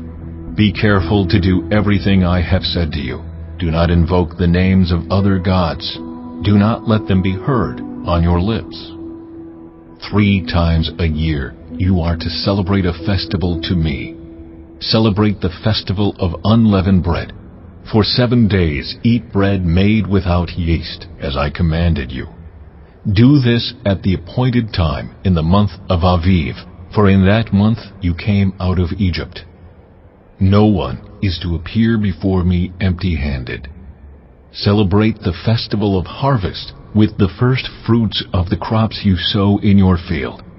Celebrate the festival of ingathering at the end of the year, when you gather in your crops from the field. 3 times a year all the men are to appear before the sovereign Lord.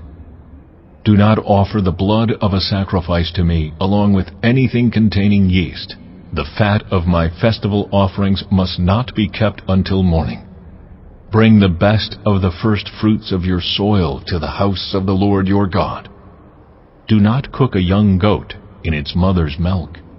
See, I am sending an angel ahead of you to guard you along the way, and to bring you to the place I have prepared.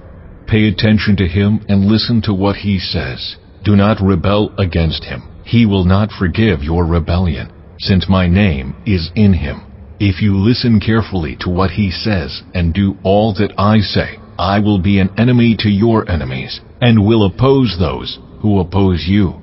My angel will go ahead of you and bring you into the land of the Amorites, Hittites, Perizzites, Canaanites, Hivites, and Jebusites, and I will wipe them out. Do not bow down before their gods or worship them or follow their practices. You must demolish them and break their sacred stones to pieces. Worship the Lord your God, and his blessing will be on your food and water. I will take away sickness from among you, and none will miscarry or be barren in your land. I will give you a full lifespan. I will send my terror ahead of you and throw into confusion every nation you encounter. I will make all your enemies turn their backs and run. I will send the hornet ahead of you to drive the Hivites, Canaanites, and Hittites out of your way. But I will not drive them out in a single year, because the land would become desolate and the wild animals too numerous for you. Little by little, I will drive them out before you, until you have increased enough to take possession of the land. I will establish your borders from the Red Sea to the Mediterranean Sea, and from the desert to the Euphrates River. I will give into your hands the people who live in the land, and you will drive them out before you. Do not make a covenant with them or with their gods. Do not let them live in your land, or they will cause you to sin against me, because the worship of their gods will certainly be a snare to you. Chapter 24. Then the Lord said to Moses, Come up to the Lord, you and Aaron, Nadab and Abihu, and 70 of the elders of Israel. You are to worship at a distance, but Moses alone is to approach the Lord. The others must not come near, and the people may not come up with him. When Moses went and told the people all the Lord's words and laws, they responded with one voice, Everything the Lord has said we will do. Moses then wrote down everything the Lord had said. He got up early the next morning and built an altar at the foot of the mountain and set up 12 stone pillars representing the 12 tribes of Israel. Then he sent young Israelite men, and they offered burnt offerings and sacrificed young bulls as fellowship offerings to the Lord. Moses took half of the blood and put it in bowls, and the other half he splashed against the altar. Then he took the book of the covenant and read it to the people. They responded, We will do everything the Lord has said. We will obey. Moses then took the blood, sprinkled it on the people, and said, This is the blood of the covenant that the Lord has made with you in accordance with all these words. Moses and Aaron, Nadab and Abihu, and the 70 elders of Israel went up and saw the God of Israel. Under his feet was something like a pavement made of lapis lazuli, as bright blue as the sky. But God did not raise his hand against these leaders of the Israelites. They saw God, and they ate and drank. The Lord said to Moses, Come up to me on the mountain, and stay here, and I will give you the tablets of stone with the law and commandments I have written for their instruction. Then Moses set out with Joshua his aide, and Moses went up on the mountain of God. He said to the elders, Wait here for us until we come back to you. Aaron and Hur are with you, and anyone involved in a dispute can go to them. When Moses went up on the mountain, the cloud covered it, and the glory of the Lord settled on Mount Sinai. For 6 days the cloud covered the mountain, and on the 7th day the Lord called to Moses from within the cloud. To the Israelites, the glory of the Lord looked like a consuming fire on top of the mountain. Then Moses entered the cloud as he went on up the mountain, and he stayed on the mountain 40 days and 40 nights. Chapter 25. The Lord said to Moses, Tell the Israelites to bring me an offering. You are to receive the offering for me from everyone whose heart prompts them to give. These are the offerings you are to receive from them: gold, silver, and bronze, blue, purple, and scarlet yarn, and fine linen, goat hair, ram skins dyed red, and another type of durable leather, acacia wood, olive oil for the light, spices for the anointing oil and for the fragrant incense, and onyx stones and other gems to be mounted on the ephod and breastpiece.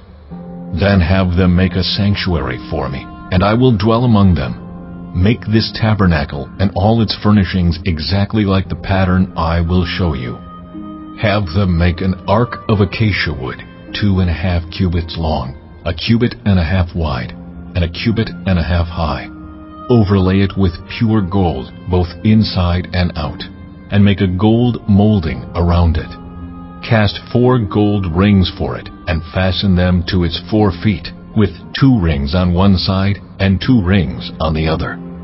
Then make poles of acacia wood, and overlay them with gold. Insert the poles into the rings on the sides of the ark to carry it. The poles are to remain in the rings of this ark. They are not to be removed. Then put in the ark the tablets of the covenant law, which I will give you. Make an atonement cover of pure gold, 2.5 cubits long, and 1.5 cubits wide, and make 2 cherubim out of hammered gold at the ends of the cover. Make 1 cherub on one end and the second cherub on the other. Make the cherubim of one piece with the cover at the 2 ends. The cherubim are to have their wings spread upward, overshadowing the cover with them. The cherubim are to face each other, looking toward the cover. Place the cover on top of the ark, and put in the ark the tablets of the covenant law that I will give you. There, above the cover, between the 2 cherubim that are over the ark of the covenant law, I will meet with you, and give you all my commands for the Israelites. Make a table of acacia wood, 2 cubits long, 1 cubit wide, and 1.5 cubits high. Overlay it with pure gold, and make a gold molding around it. Also make around it a rim a handbreadth wide, and put a gold molding on the rim. Make 4 gold rings for the table, and fasten them to the 4 corners, where the 4 legs are. The rings are to be close to the rim to hold the poles used in carrying the table. Make the poles of acacia wood, overlay them with gold, and carry the table with them. And make its plates and dishes of pure gold, as well as its pitchers and bowls for the pouring out of offerings. Put the bread of the presence on this table, to be before me at all times. Make a lampstand of pure gold. Hammer out its base and shaft, and make its flower-like cups, buds and blossoms of one piece with them. 6 branches are to extend from the sides of the lampstand, 3 on one side and 3 on the other. 3 cups shaped like almond flowers with buds and blossoms are to be on one branch, 3 on the next branch, and the same for all 6 branches extending from the lampstand. And on the lampstand there are to be 4 cups shaped like almond flowers, with buds and blossoms. 1 bud shall be under the first pair of branches extending from the lampstand, a 2nd bud under the 2nd pair, and a 3rd bud under the 3rd pair, 6 branches in all.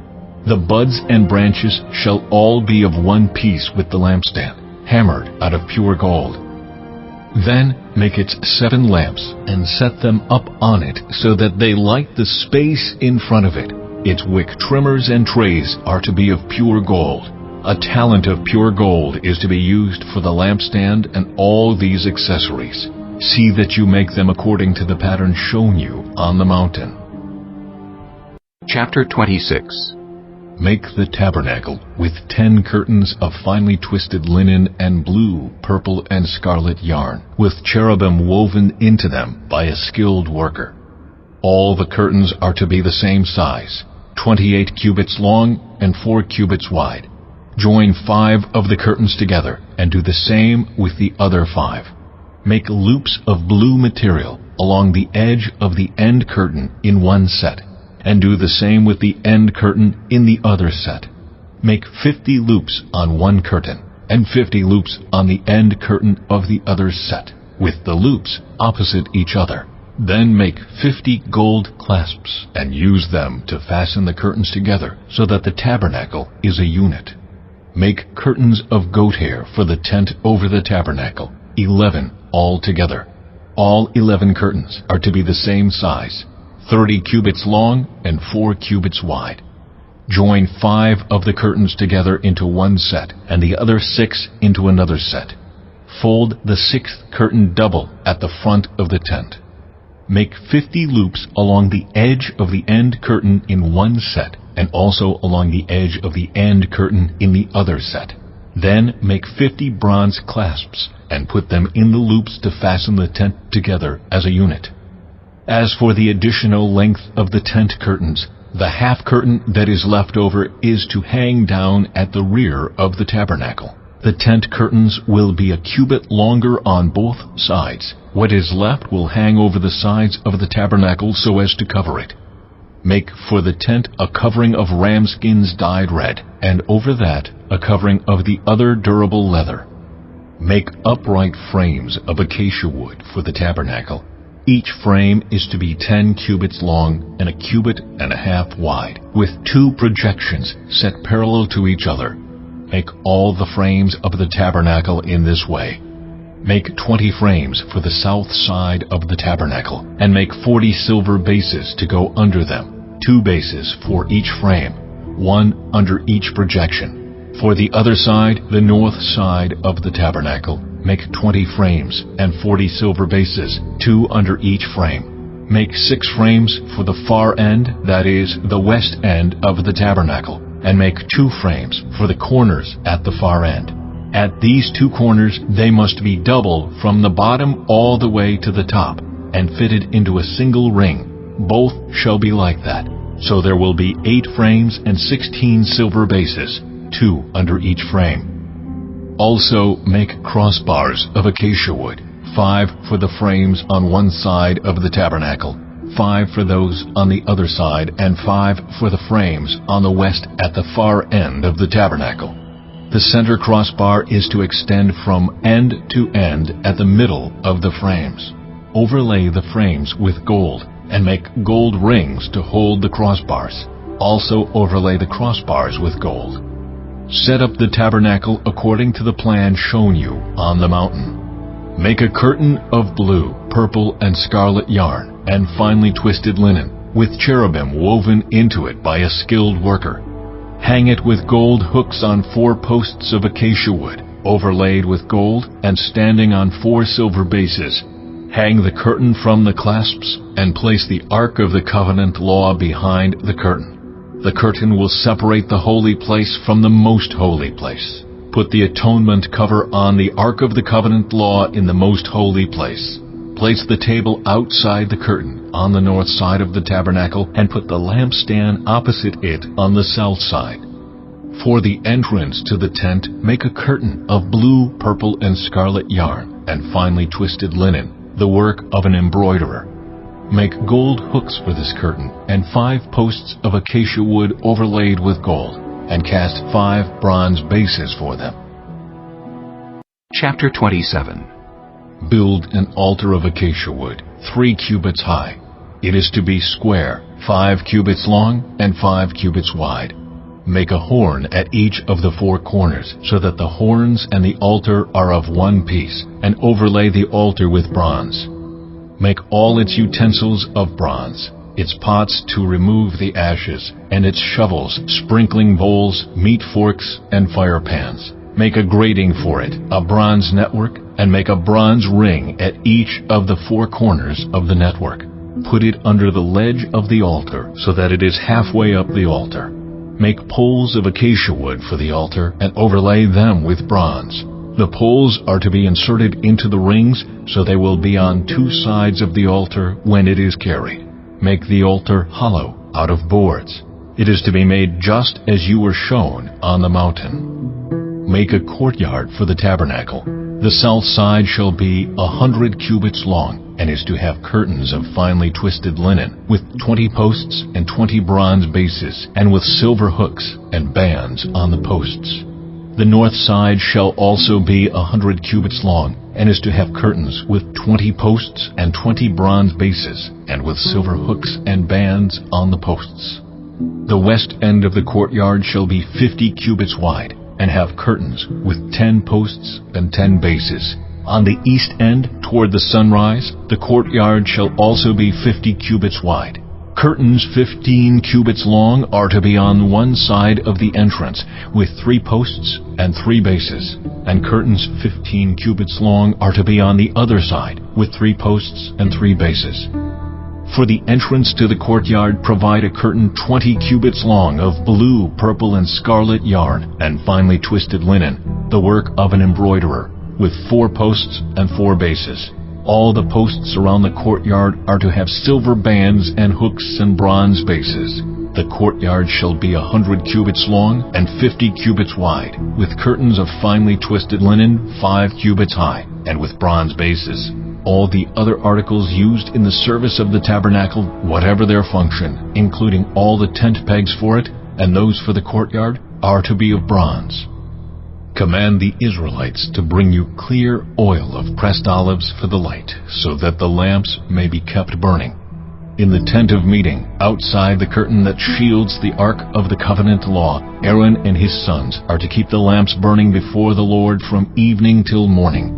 This is to be a lasting ordinance among the Israelites for the generations to come. Chapter 28. Have Aaron, your brother, brought to you from among the Israelites, along with his sons Nadab and Abihu, Eleazar and Ithamar, so they may serve me as priests. Make sacred garments for your brother Aaron, to give him dignity and honor. Tell all the skilled workers to whom I have given wisdom in such matters that they are to make garments for Aaron, for his consecration, so he may serve me as priest. These are the garments they are to make: a breastpiece, an ephod, a robe, a woven tunic, a turban, and a sash. They are to make these sacred garments for your brother Aaron and his sons, so they may serve me as priests. Have them use gold and blue, purple and scarlet yarn, and fine linen. Make the ephod of gold and of blue, purple, and scarlet yarn, and of finely twisted linen, the work of skilled hands. It is to have 2 shoulder pieces attached to 2 of its corners, so it can be fastened. Its skillfully woven waistband is to be like it, of 1 piece with the ephod, and made with gold, and with blue, purple, and scarlet yarn, and with finely twisted linen. Take 2 onyx stones and engrave on them the names of the sons of Israel, in the order of their birth, 6 names on 1 stone, and the remaining 6 on the other. Engrave the names of the sons of Israel on the 2 stones the way a gem cutter engraves a seal. Then mount the stones in gold filigree settings, and fasten them on the shoulder pieces of the ephod as memorial stones for the sons of Israel. Aaron is to bear the names on his shoulders as a memorial before the Lord. Make gold filigree settings and 2 braided chains of pure gold, like a rope, and attach the chains to the settings. Fashion a breastpiece for making decisions, the work of skilled hands. Make it like the ephod, of gold, and of blue, purple, and scarlet yarn, and of finely twisted linen. It is to be square, a span long and a span wide, and folded double. Then mount 4 rows of precious stones on it. The first row shall be carnelian, chrysolite, and beryl. The second row shall be turquoise, lapis lazuli, and emerald. The third row shall be jacinth, agate, and amethyst. The 4th row shall be topaz, onyx, and jasper. Mount them in gold filigree settings. There are to be 12 stones, 1 for each of the names of the sons of Israel, each engraved like a seal, with the name of one of the 12 tribes. For the breastpiece, make braided chains of pure gold, like a rope. Make 2 gold rings for it, and fasten them to 2 corners of the breastpiece. Fasten the 2 gold chains to the rings at the corners of the breastpiece, and the other ends of the chains to the 2 settings, attaching them to the shoulder pieces of the ephod at the front.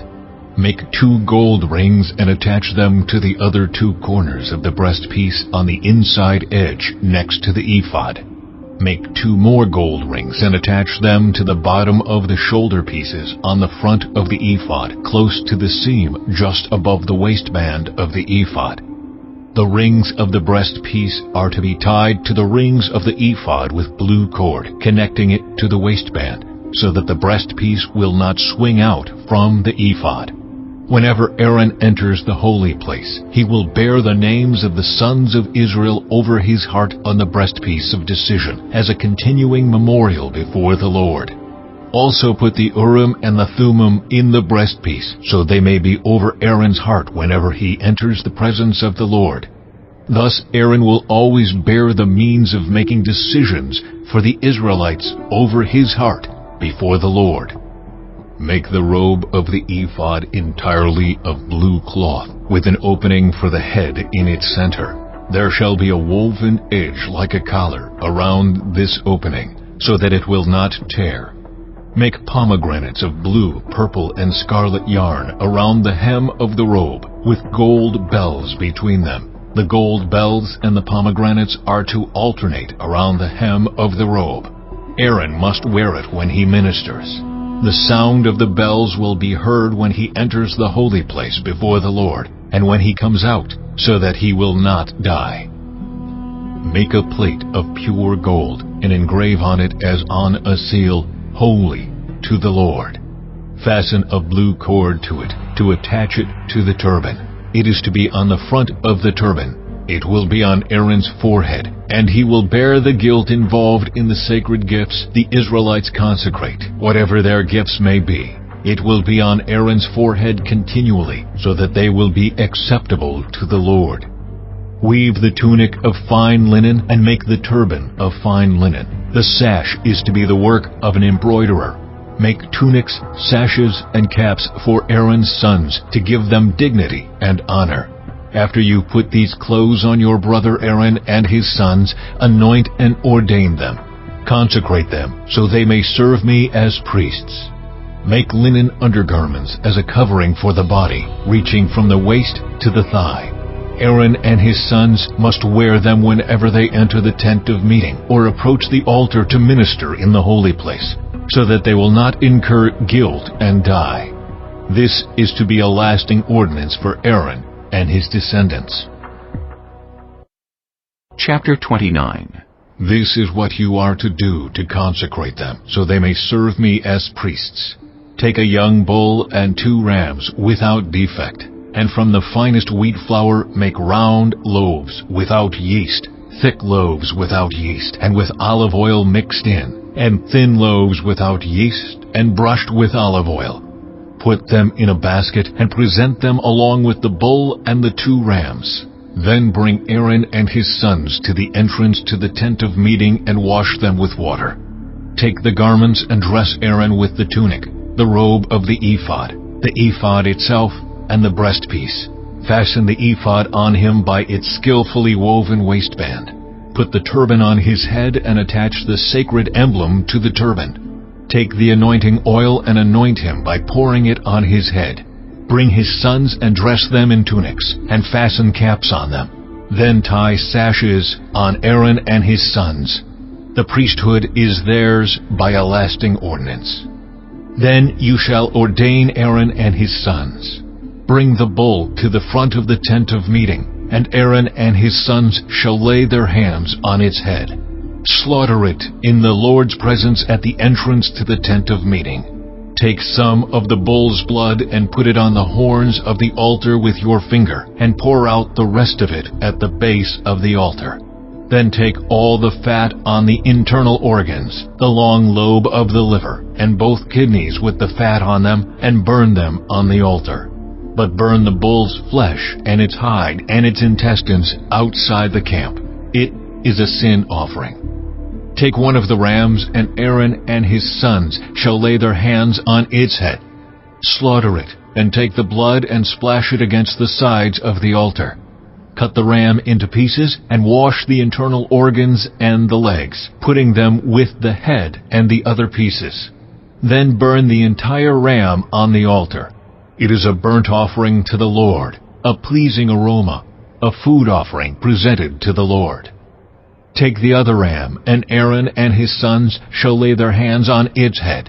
Slaughter it. Take some of its blood and put it on the lobes of the right ears of Aaron and his sons, on the thumbs of their right hands, and on the big toes of their right feet.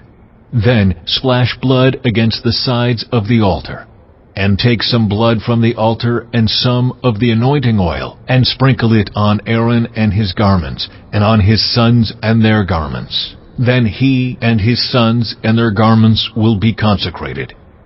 Take from this ram the fat tail, the fat on the internal organs, the long lobe of the liver, both kidneys with the fat on them, and the right thigh.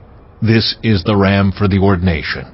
From the basket of bread made without yeast, which is before the Lord, take 1 round loaf, 1 thick loaf with olive oil mixed in, and 1 thin loaf. Put all these in the hands of Aaron and his sons, and have them wave them before the Lord as a wave offering. Then take them from their hands and burn them on the altar, along with the burnt offering for a pleasing aroma to the Lord, a food offering presented to the Lord. After you take the breast of the ram for Aaron's ordination, wave it before the Lord as a wave offering, and it will be your share. Consecrate those parts of the ordination ram that belong to Aaron and his sons, the breast that was waved and the thigh that was presented. This is always to be the perpetual share from the Israelites for Aaron and his sons. It is the contribution the Israelites are to make to the Lord from their fellowship offerings. Aaron's sacred garments will belong to his descendants so that they can be anointed and ordained in them. The son who succeeds him as priest and comes to the tent of meeting to minister in the holy place is to wear them 7 days. Take the ram for the ordination and cook the meat in a sacred place. At the entrance to the tent of meeting, Aaron and his sons are to eat the meat of the ram and the bread that is in the basket. They are to eat these offerings by which atonement was made for their ordination and consecration. But no one else may eat them, because they are sacred. And if any of the meat of the ordination ram or any bread is left over till morning, burn it up.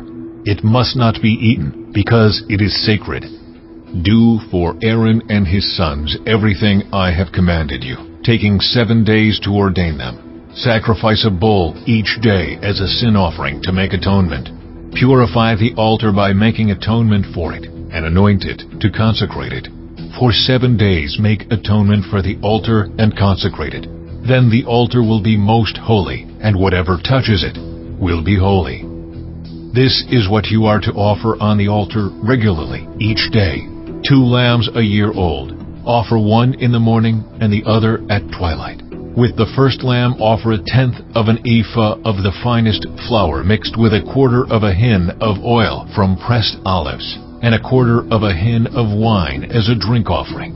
Sacrifice the other lamb at twilight with the same grain offering and its drink offering as in the morning, a pleasing aroma, a food offering presented to the Lord. For the generations to come, this burnt offering is to be made regularly at the entrance to the tent of meeting before the Lord.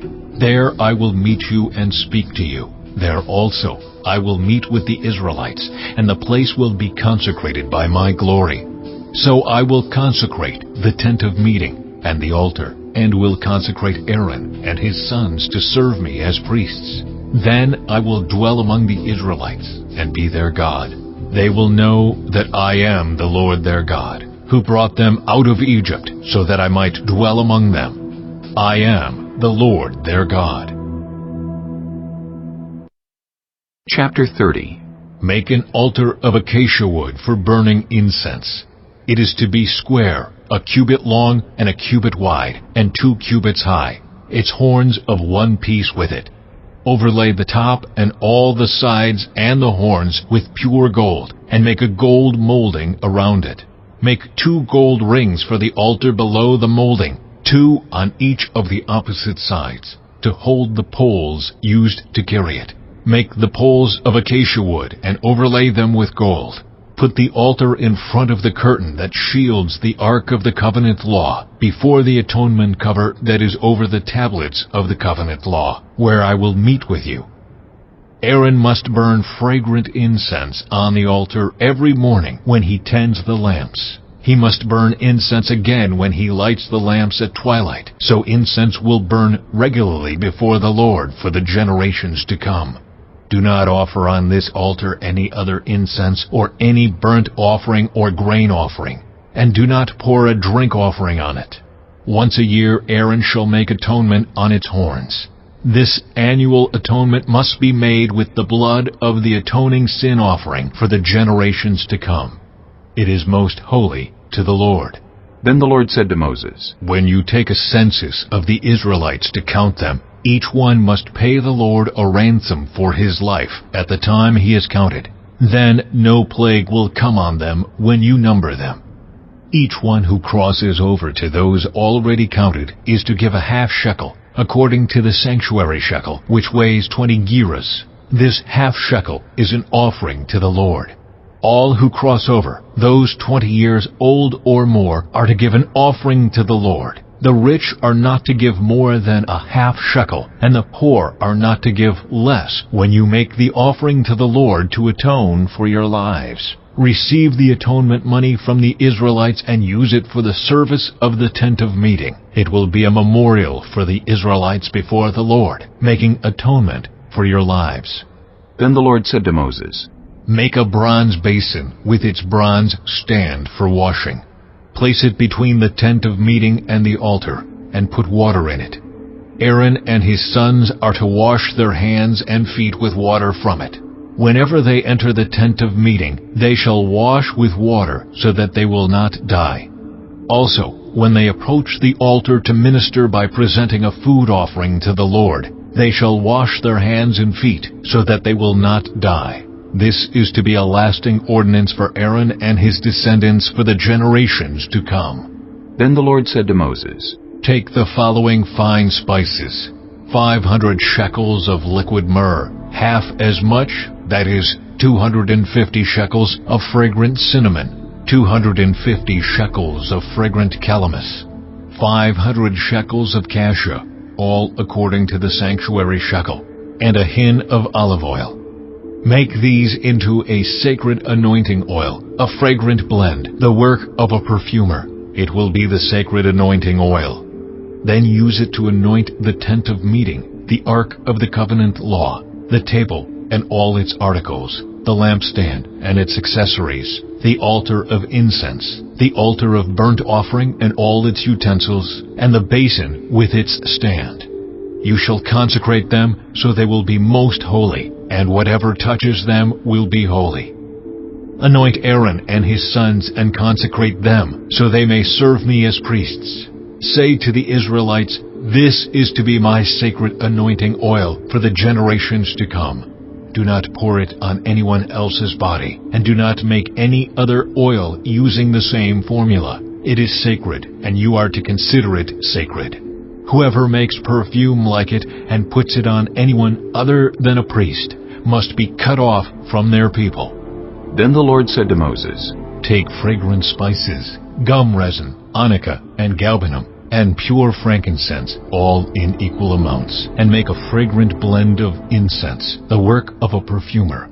It is to be salted and pure and sacred. Grind some of it to powder, and place it in front of the ark of the covenant law in the tent of meeting, where I will meet with you. It shall be most holy to you. Do not make any incense with this formula for yourselves. Consider it holy to the Lord. Whoever makes incense like it to enjoy its fragrance must be cut off from their people. Chapter 31. Then the Lord said to Moses, See, I have chosen Bezalel, son of Uri, the son of Hur, of the tribe of Judah, and I have filled him with the Spirit of God, with wisdom, with understanding, with knowledge, and with all kinds of skills, to make artistic designs for work in gold, silver, and bronze, to cut and set stones, to work in wood, and to engage in all kinds of crafts. Moreover, I have appointed Aholiab son of Ahisamach of the tribe of Dan to help him. Also, I have given ability to all the skilled workers to make everything I have commanded you: the tent of meeting, the ark of the covenant law, with the atonement cover on it, and all the other furnishings of the tent, the table and its articles, the pure gold lampstand and all its accessories, the altar of incense, the altar of burnt offering and all its utensils, the basin with its stand, and also the woven garments, both the sacred garments for Aaron the priest, and the garments for his sons when they serve as priests, and the anointing oil and fragrant incense for the holy place. They are to make them just as I commanded you. Then the Lord said to Moses, Say to the Israelites, You must observe my Sabbaths. This will be a sign between me and you for the generations to come, so you may know that I am the Lord who makes you holy. Observe the Sabbath, because it is holy to you. Anyone who desecrates it is to be put to death. Those who do any work on that day must be cut off from their people. For 6 days' work is to be done, but the seventh day is a day of Sabbath rest, holy to the Lord. Whoever does any work on the Sabbath day is to be put to death. The Israelites are to observe the Sabbath, celebrating it for the generations to come as a lasting covenant. It will be a sign between me and the Israelites forever.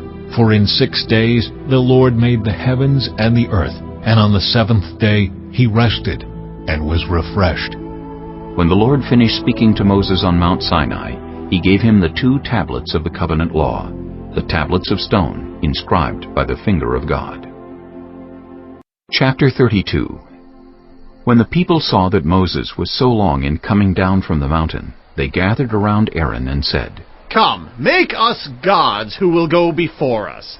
As for this fellow Moses who brought us up out of Egypt, we don't know what has happened to him. Aaron answered them, Take off the gold earrings that your wives, your sons, and your daughters are wearing, and bring them to me. So all the people took off their earrings and brought them to Aaron. He took what they handed him and made it into an idol cast in the shape of a calf, fashioning it with a tool. Then they said, These are your gods, Israel, who brought you up out of Egypt.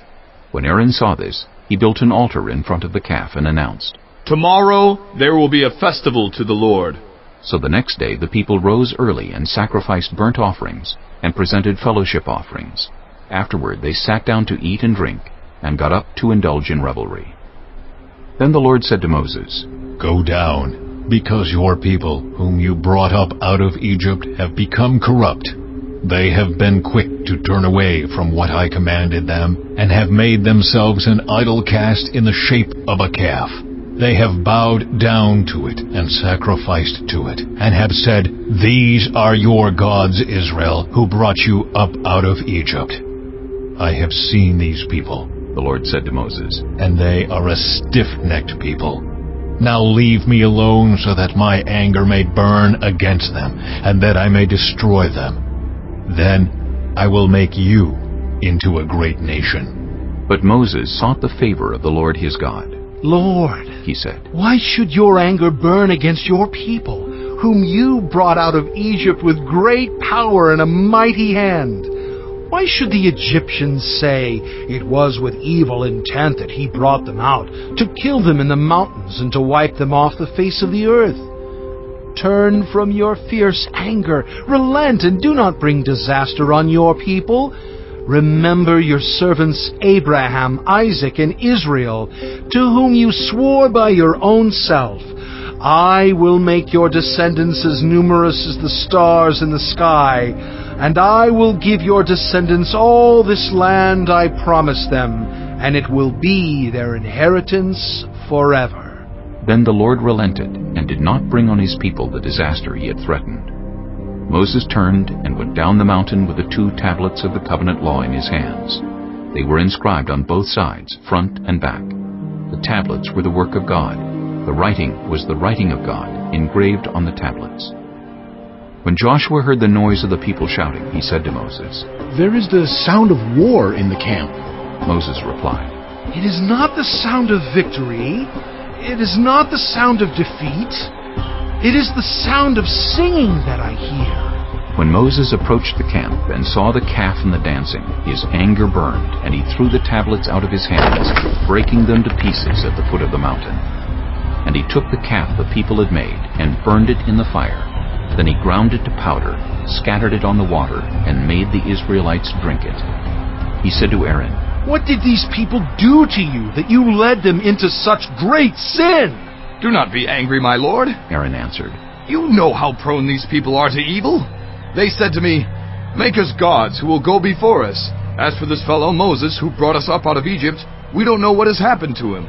So I told them, "Whoever has any gold jewelry, take it off."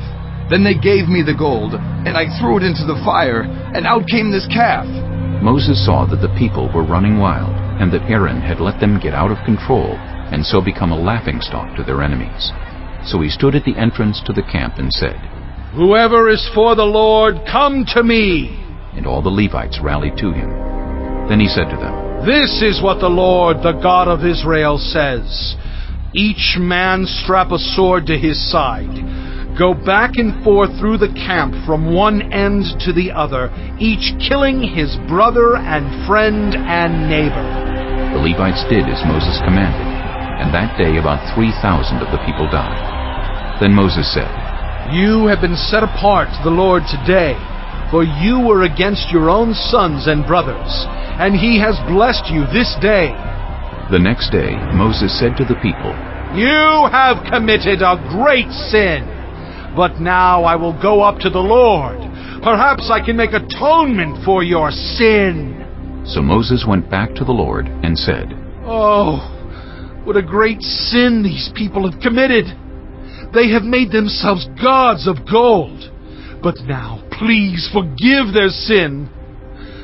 But if not, then blot me out of the book you have written."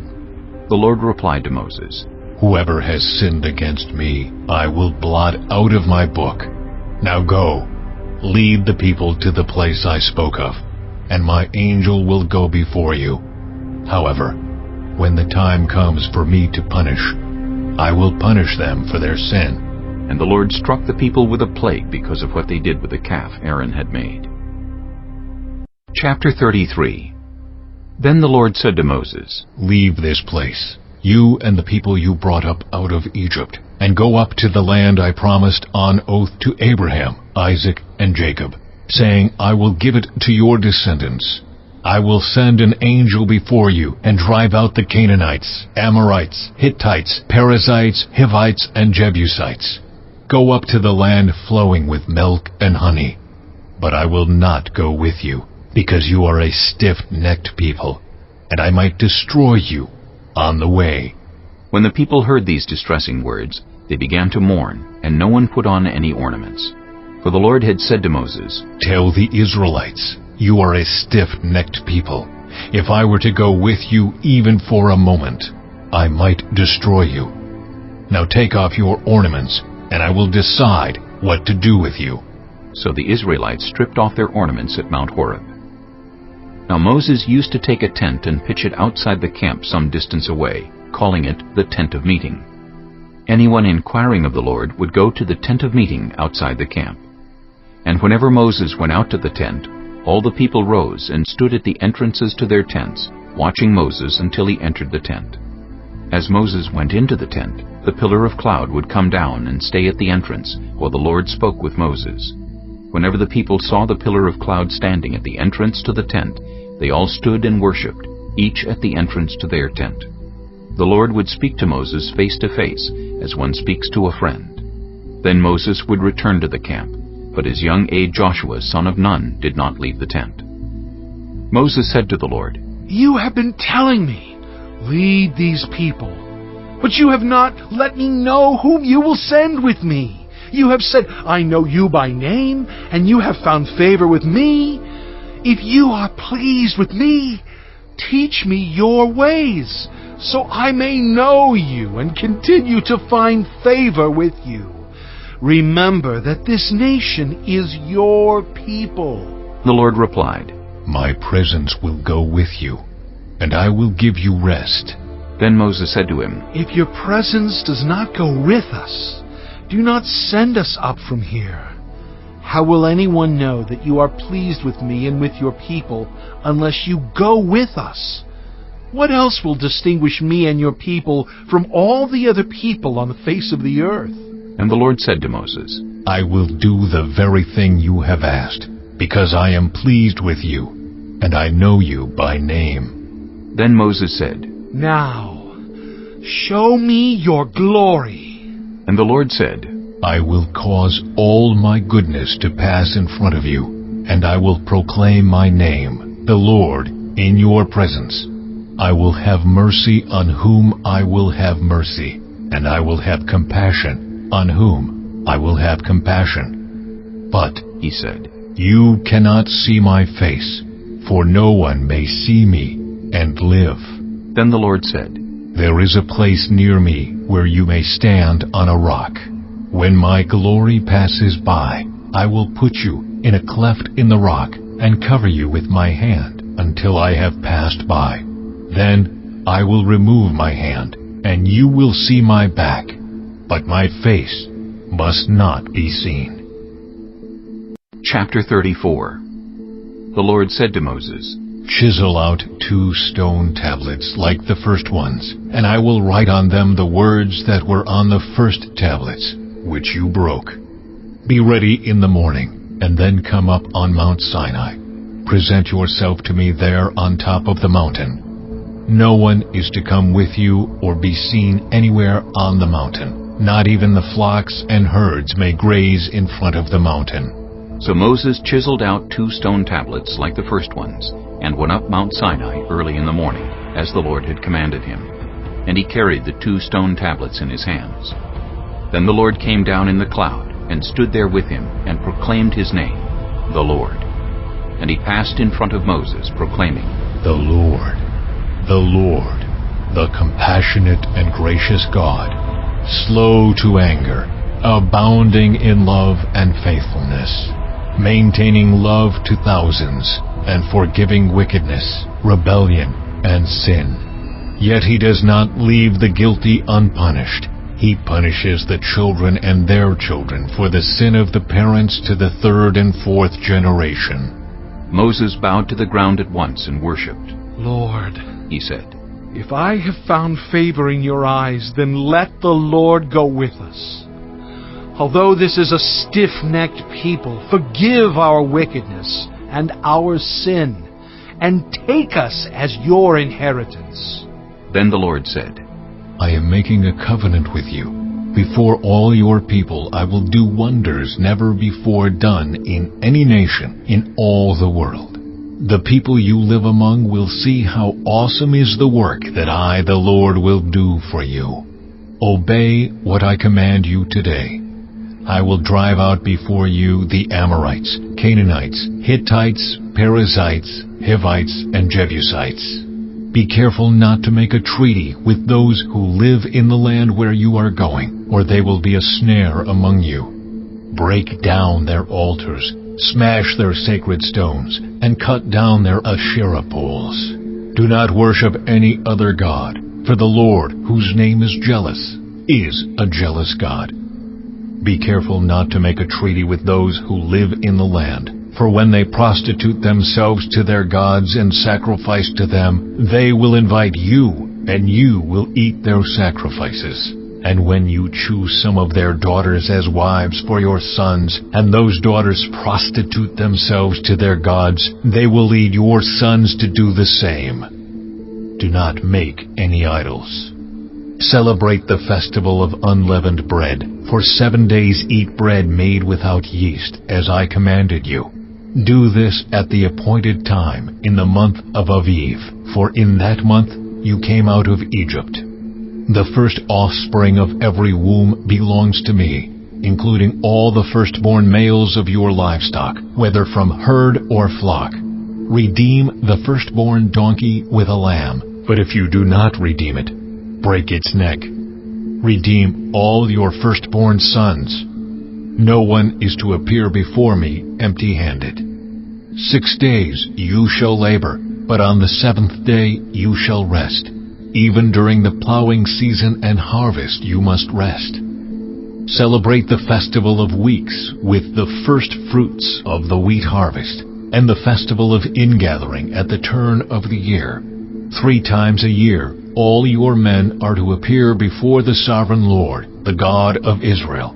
I will drive out nations before you and enlarge your territory, and no one will covet your land when you go up 3 times each year to appear before the Lord your God. Do not offer the blood of a sacrifice to me along with anything containing yeast, and do not let any of the sacrifice from the Passover festival remain until morning. Bring the best of the firstfruits of your soil to the house of the Lord your God. Do not cook a young goat in its mother's milk. Then the Lord said to Moses, Write down these words, for in accordance with these words I have made a covenant with you and with Israel. Moses was there with the Lord 40 days and 40 nights, without eating bread or drinking water. And he wrote on the tablets the words of the covenant, the 10 Commandments. When Moses came down from Mount Sinai with the 2 tablets of the covenant law in his hands, he was not aware that his face was radiant, because he had spoken with the Lord. When Aaron and all the Israelites saw Moses, his face was radiant, and they were afraid to come near him. But Moses called to them. So Aaron and all the leaders of the community came back to him, and he spoke to them. Afterward, all the Israelites came near him, and he gave them all the commands the Lord had given him on Mount Sinai. When Moses finished speaking to them, he put a veil over his face. But whenever he entered the Lord's presence to speak with him, he removed the veil until he came out. And when he came out and told the Israelites what he had been commanded, they saw that his face was radiant. Then Moses would put the veil back over his face until he went in to speak with the Lord. Chapter 35. Moses assembled the whole Israelite community and said to them, These are the things the Lord has commanded you to do. For 6 days work is to be done, but the 7th day shall be your holy day, a day of Sabbath rest to the Lord. Whoever does any work on it is to be put to death. Do not light a fire in any of your dwellings on the Sabbath day. Moses said to the whole Israelite community, This is what the Lord has commanded. From what you have, take an offering for the Lord. Everyone who is willing is to bring to the Lord an offering of gold, silver, and bronze, blue, purple, and scarlet yarn, and fine linen, goat hair, ram skins dyed red, and another type of durable leather, acacia wood, olive oil for the light, spices for the anointing oil and for the fragrant incense, and onyx stones and other gems to be mounted on the ephod and breastpiece. All who are skilled among you are to come and make everything the Lord has commanded: the tabernacle with its tent and its covering, clasps, frames, crossbars, posts and bases, the ark with its poles, and the atonement cover and the curtain that shields it, the table with its poles and all its articles, and the bread of the presence, the lampstand that is for light with its accessories, lamps and oil for the light, the altar of incense with its poles, the anointing oil and the fragrant incense, the curtain for the doorway at the entrance to the tabernacle, the altar of burnt offering with its bronze grating, its poles and all its utensils, the bronze basin with its stand, the curtains of the courtyard with its posts and bases, and the curtain for the entrance to the courtyard, the tent pegs for the tabernacle and for the courtyard, and their ropes,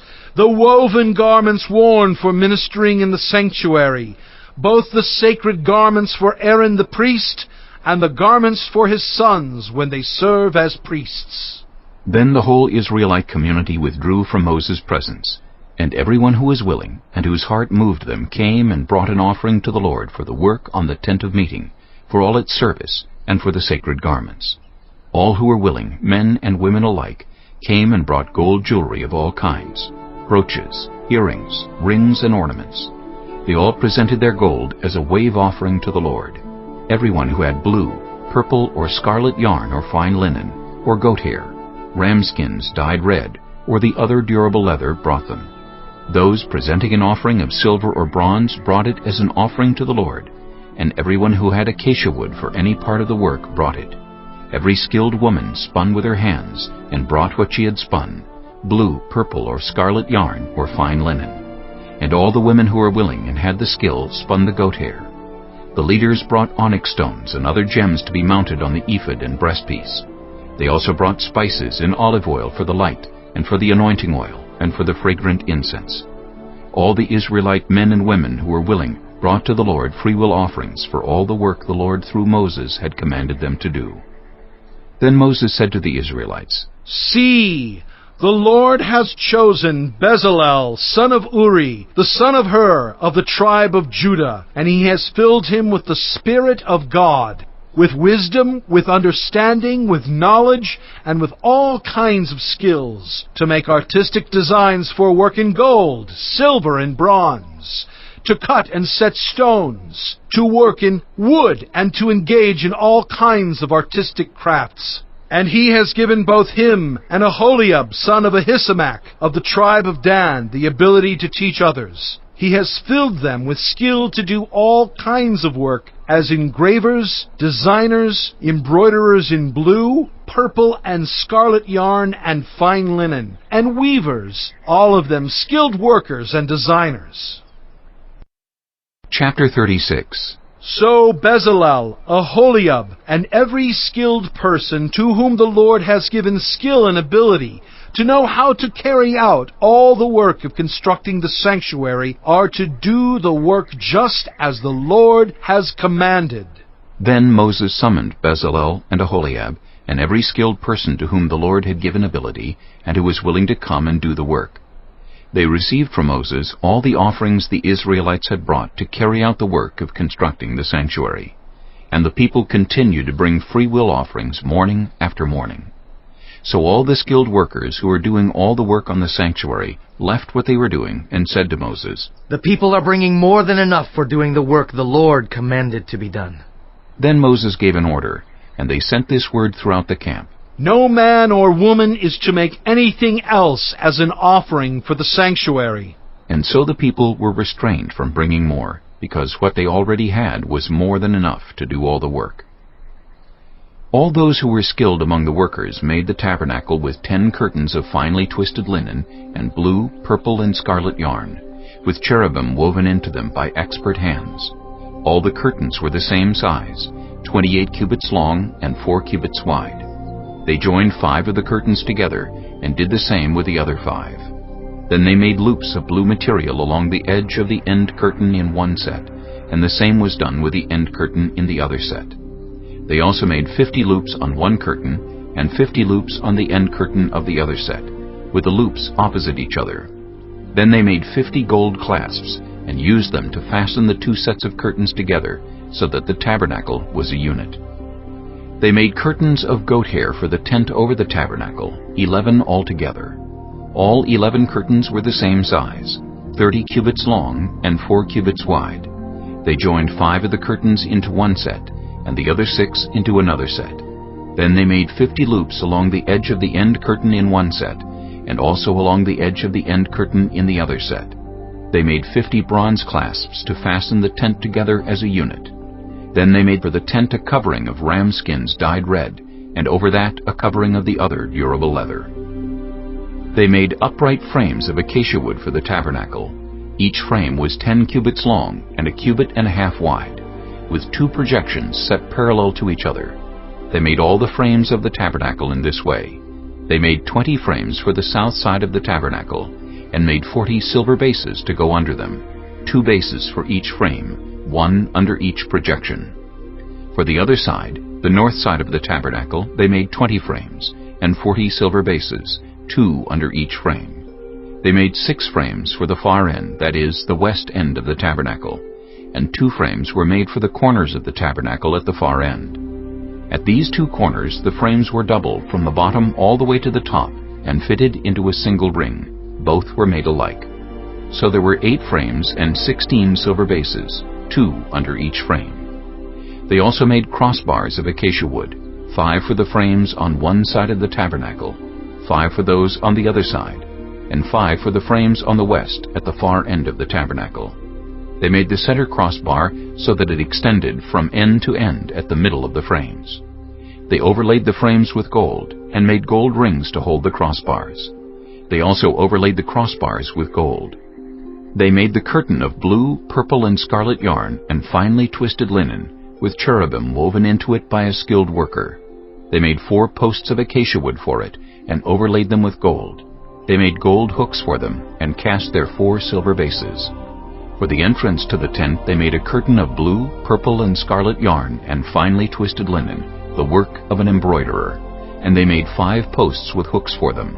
They overlaid the tops of the posts and their bands with gold, and made their 5 bases of bronze. Chapter 37. Bezalel made the ark of acacia wood, 2.5 cubits long, 1.5 cubits wide, and 1.5 cubits high. He overlaid it with pure gold, both inside and out, and made a gold molding around it. He cast 4 gold rings for it, and fastened them to its 4 feet, with 2 rings on one side, and 2 rings on the other. Then he made poles of acacia wood, and overlaid them with gold. And he inserted the poles into the rings on the sides of the ark to carry it. He made the atonement cover of pure gold, 2.5 cubits long, and 1.5 cubits wide. Then he made 2 cherubim out of hammered gold at the ends of the cover. He made 1 cherub on one end, and the second cherub on the other. At the 2 ends he made them of one piece with the cover.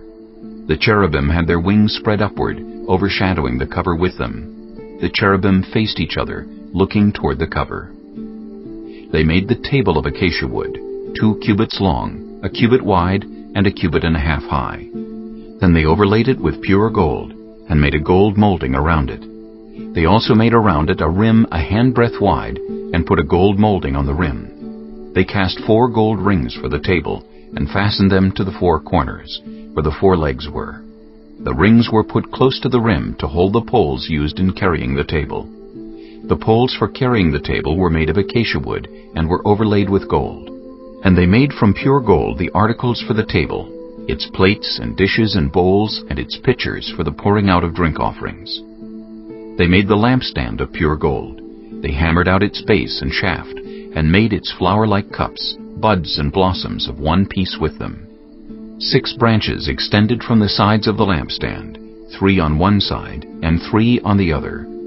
3 cups shaped like almond flowers with buds and blossoms were on one branch, 3 on the next branch, and the same for all 6 branches extending from the lampstand.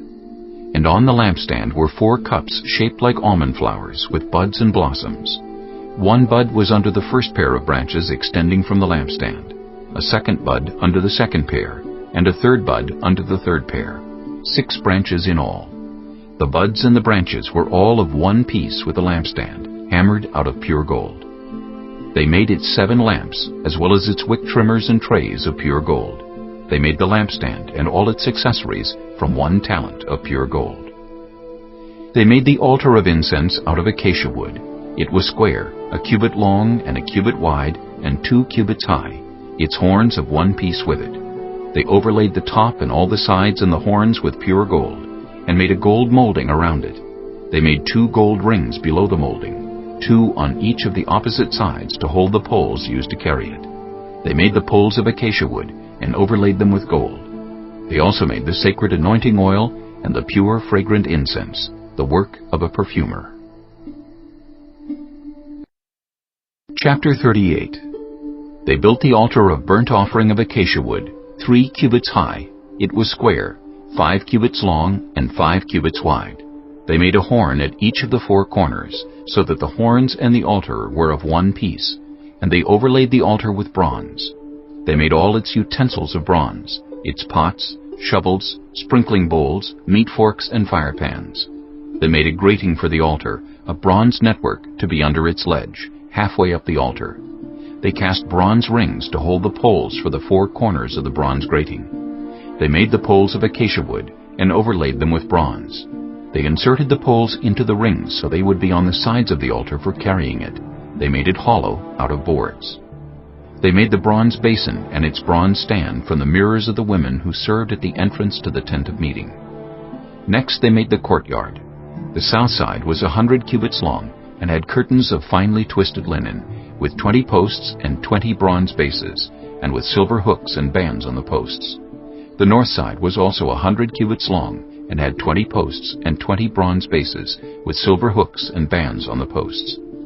The west end was 50 cubits wide, and had curtains, with 10 posts and 10 bases, with silver hooks and bands on the posts.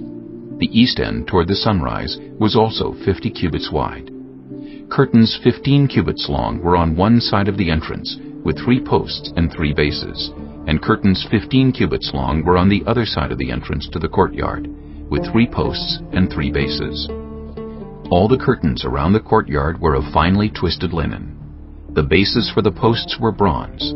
The hooks and bands on the posts were silver, and their tops were overlaid with silver, so all the posts of the courtyard had silver bands. The curtain for the entrance to the courtyard was made of blue, purple, and scarlet yarn and finely twisted linen, the work of an embroiderer. It was 20 cubits long and, like the curtains of the courtyard, 5 cubits high, with 4 posts and 4 bronze bases. Their hooks and bands were silver, and their tops were overlaid with silver. All the tent pegs of the tabernacle and of the surrounding courtyard were bronze.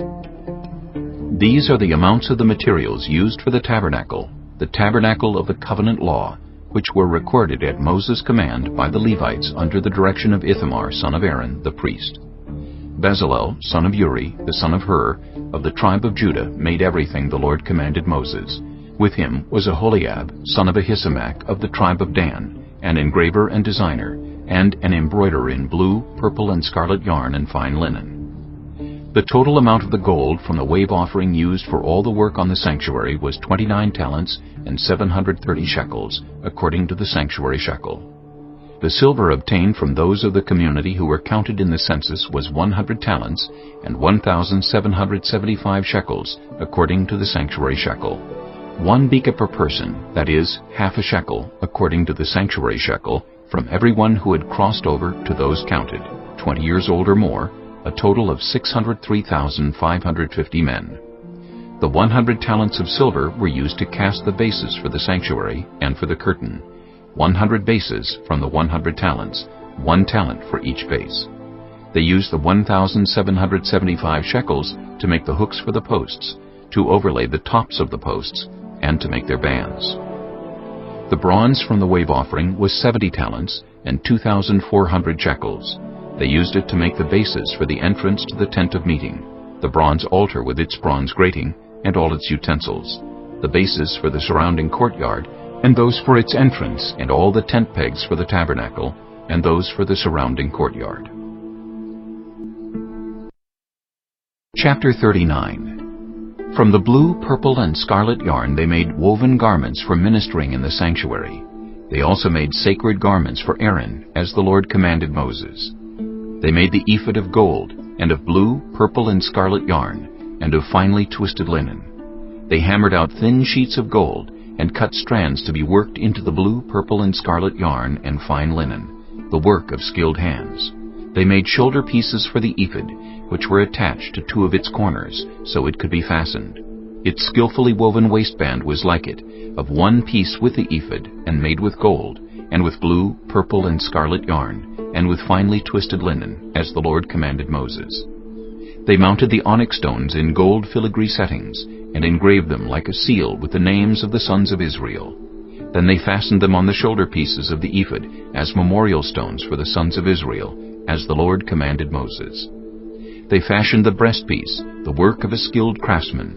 They made it like the ephod, of gold and of blue, purple, and scarlet yarn, and of finely twisted linen. It was square, a span long and a span wide, and folded double. Then they mounted 4 rows of precious stones on it. The first row was carnelian, chrysolite, and beryl. The second row was turquoise, lapis lazuli, and emerald. The third row was jacinth, agate, and amethyst. The fourth row was topaz, onyx, and jasper. They were mounted in gold filigree settings. There were 12 stones, 1 for each of the names of the sons of Israel, each engraved like a seal with the name of one of the 12 tribes. For the breastpiece, they made braided chains of pure gold like a rope. They made 2 gold filigree settings and 2 gold rings, and fastened the rings to 2 of the corners of the breastpiece. They fastened the 2 gold chains to the rings at the corners of the breastpiece, and the other ends of the chains to the 2 settings, attaching them to the shoulder pieces of the ephod at the front. They made 2 gold rings and attached them to the other 2 corners of the breastpiece on the inside edge next to the ephod. Then they made 2 more gold rings and attached them to the bottom of the shoulder pieces on the front of the ephod, close to the seam just above the waistband of the ephod. They tied the rings of the breastpiece to the rings of the ephod with blue cord, connecting it to the waistband, so that the breastpiece would not swing out from the ephod, as the Lord commanded Moses. They made the robe of the ephod entirely of blue cloth, the work of a weaver, with an opening in the center of the robe like the opening of a collar, and a band around this opening, so that it would not tear. They made pomegranates of blue, purple, and scarlet yarn, and finely twisted linen around the hem of the robe. And they made bells of pure gold, and attached them around the hem between the pomegranates.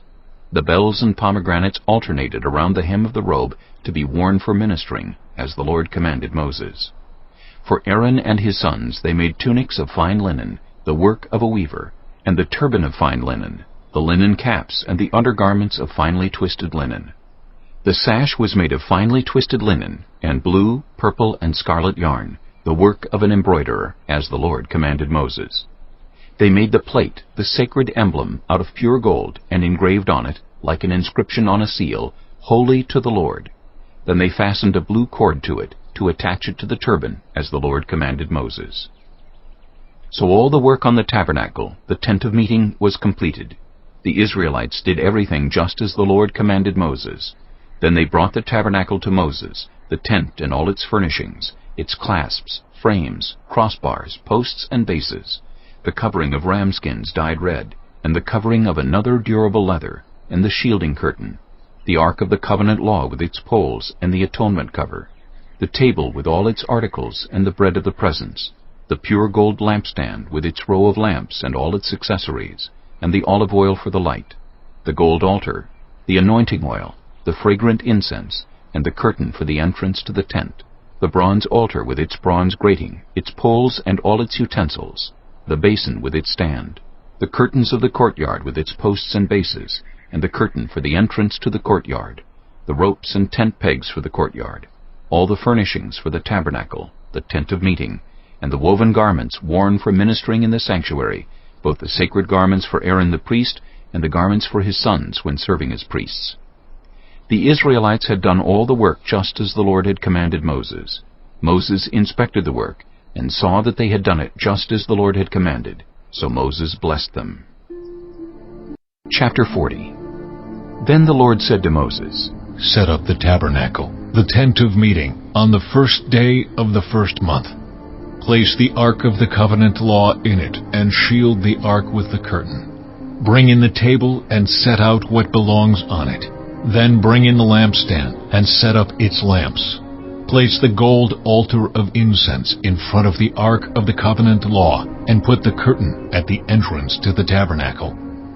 Place the altar of burnt offering in front of the entrance to the tabernacle, the tent of meeting. Place the basin between the tent of meeting and the altar, and put water in it. Set up the courtyard around it, and put the curtain at the entrance to the courtyard.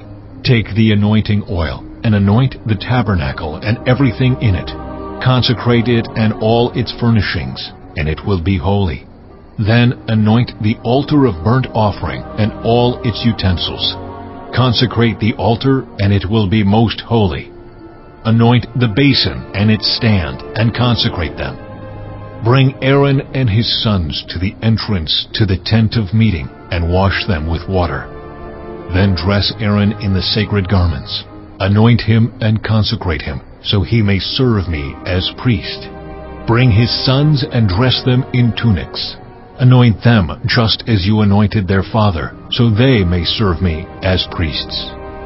Their anointing will be to a priesthood that will continue throughout their generations." Moses did everything just as the Lord commanded him.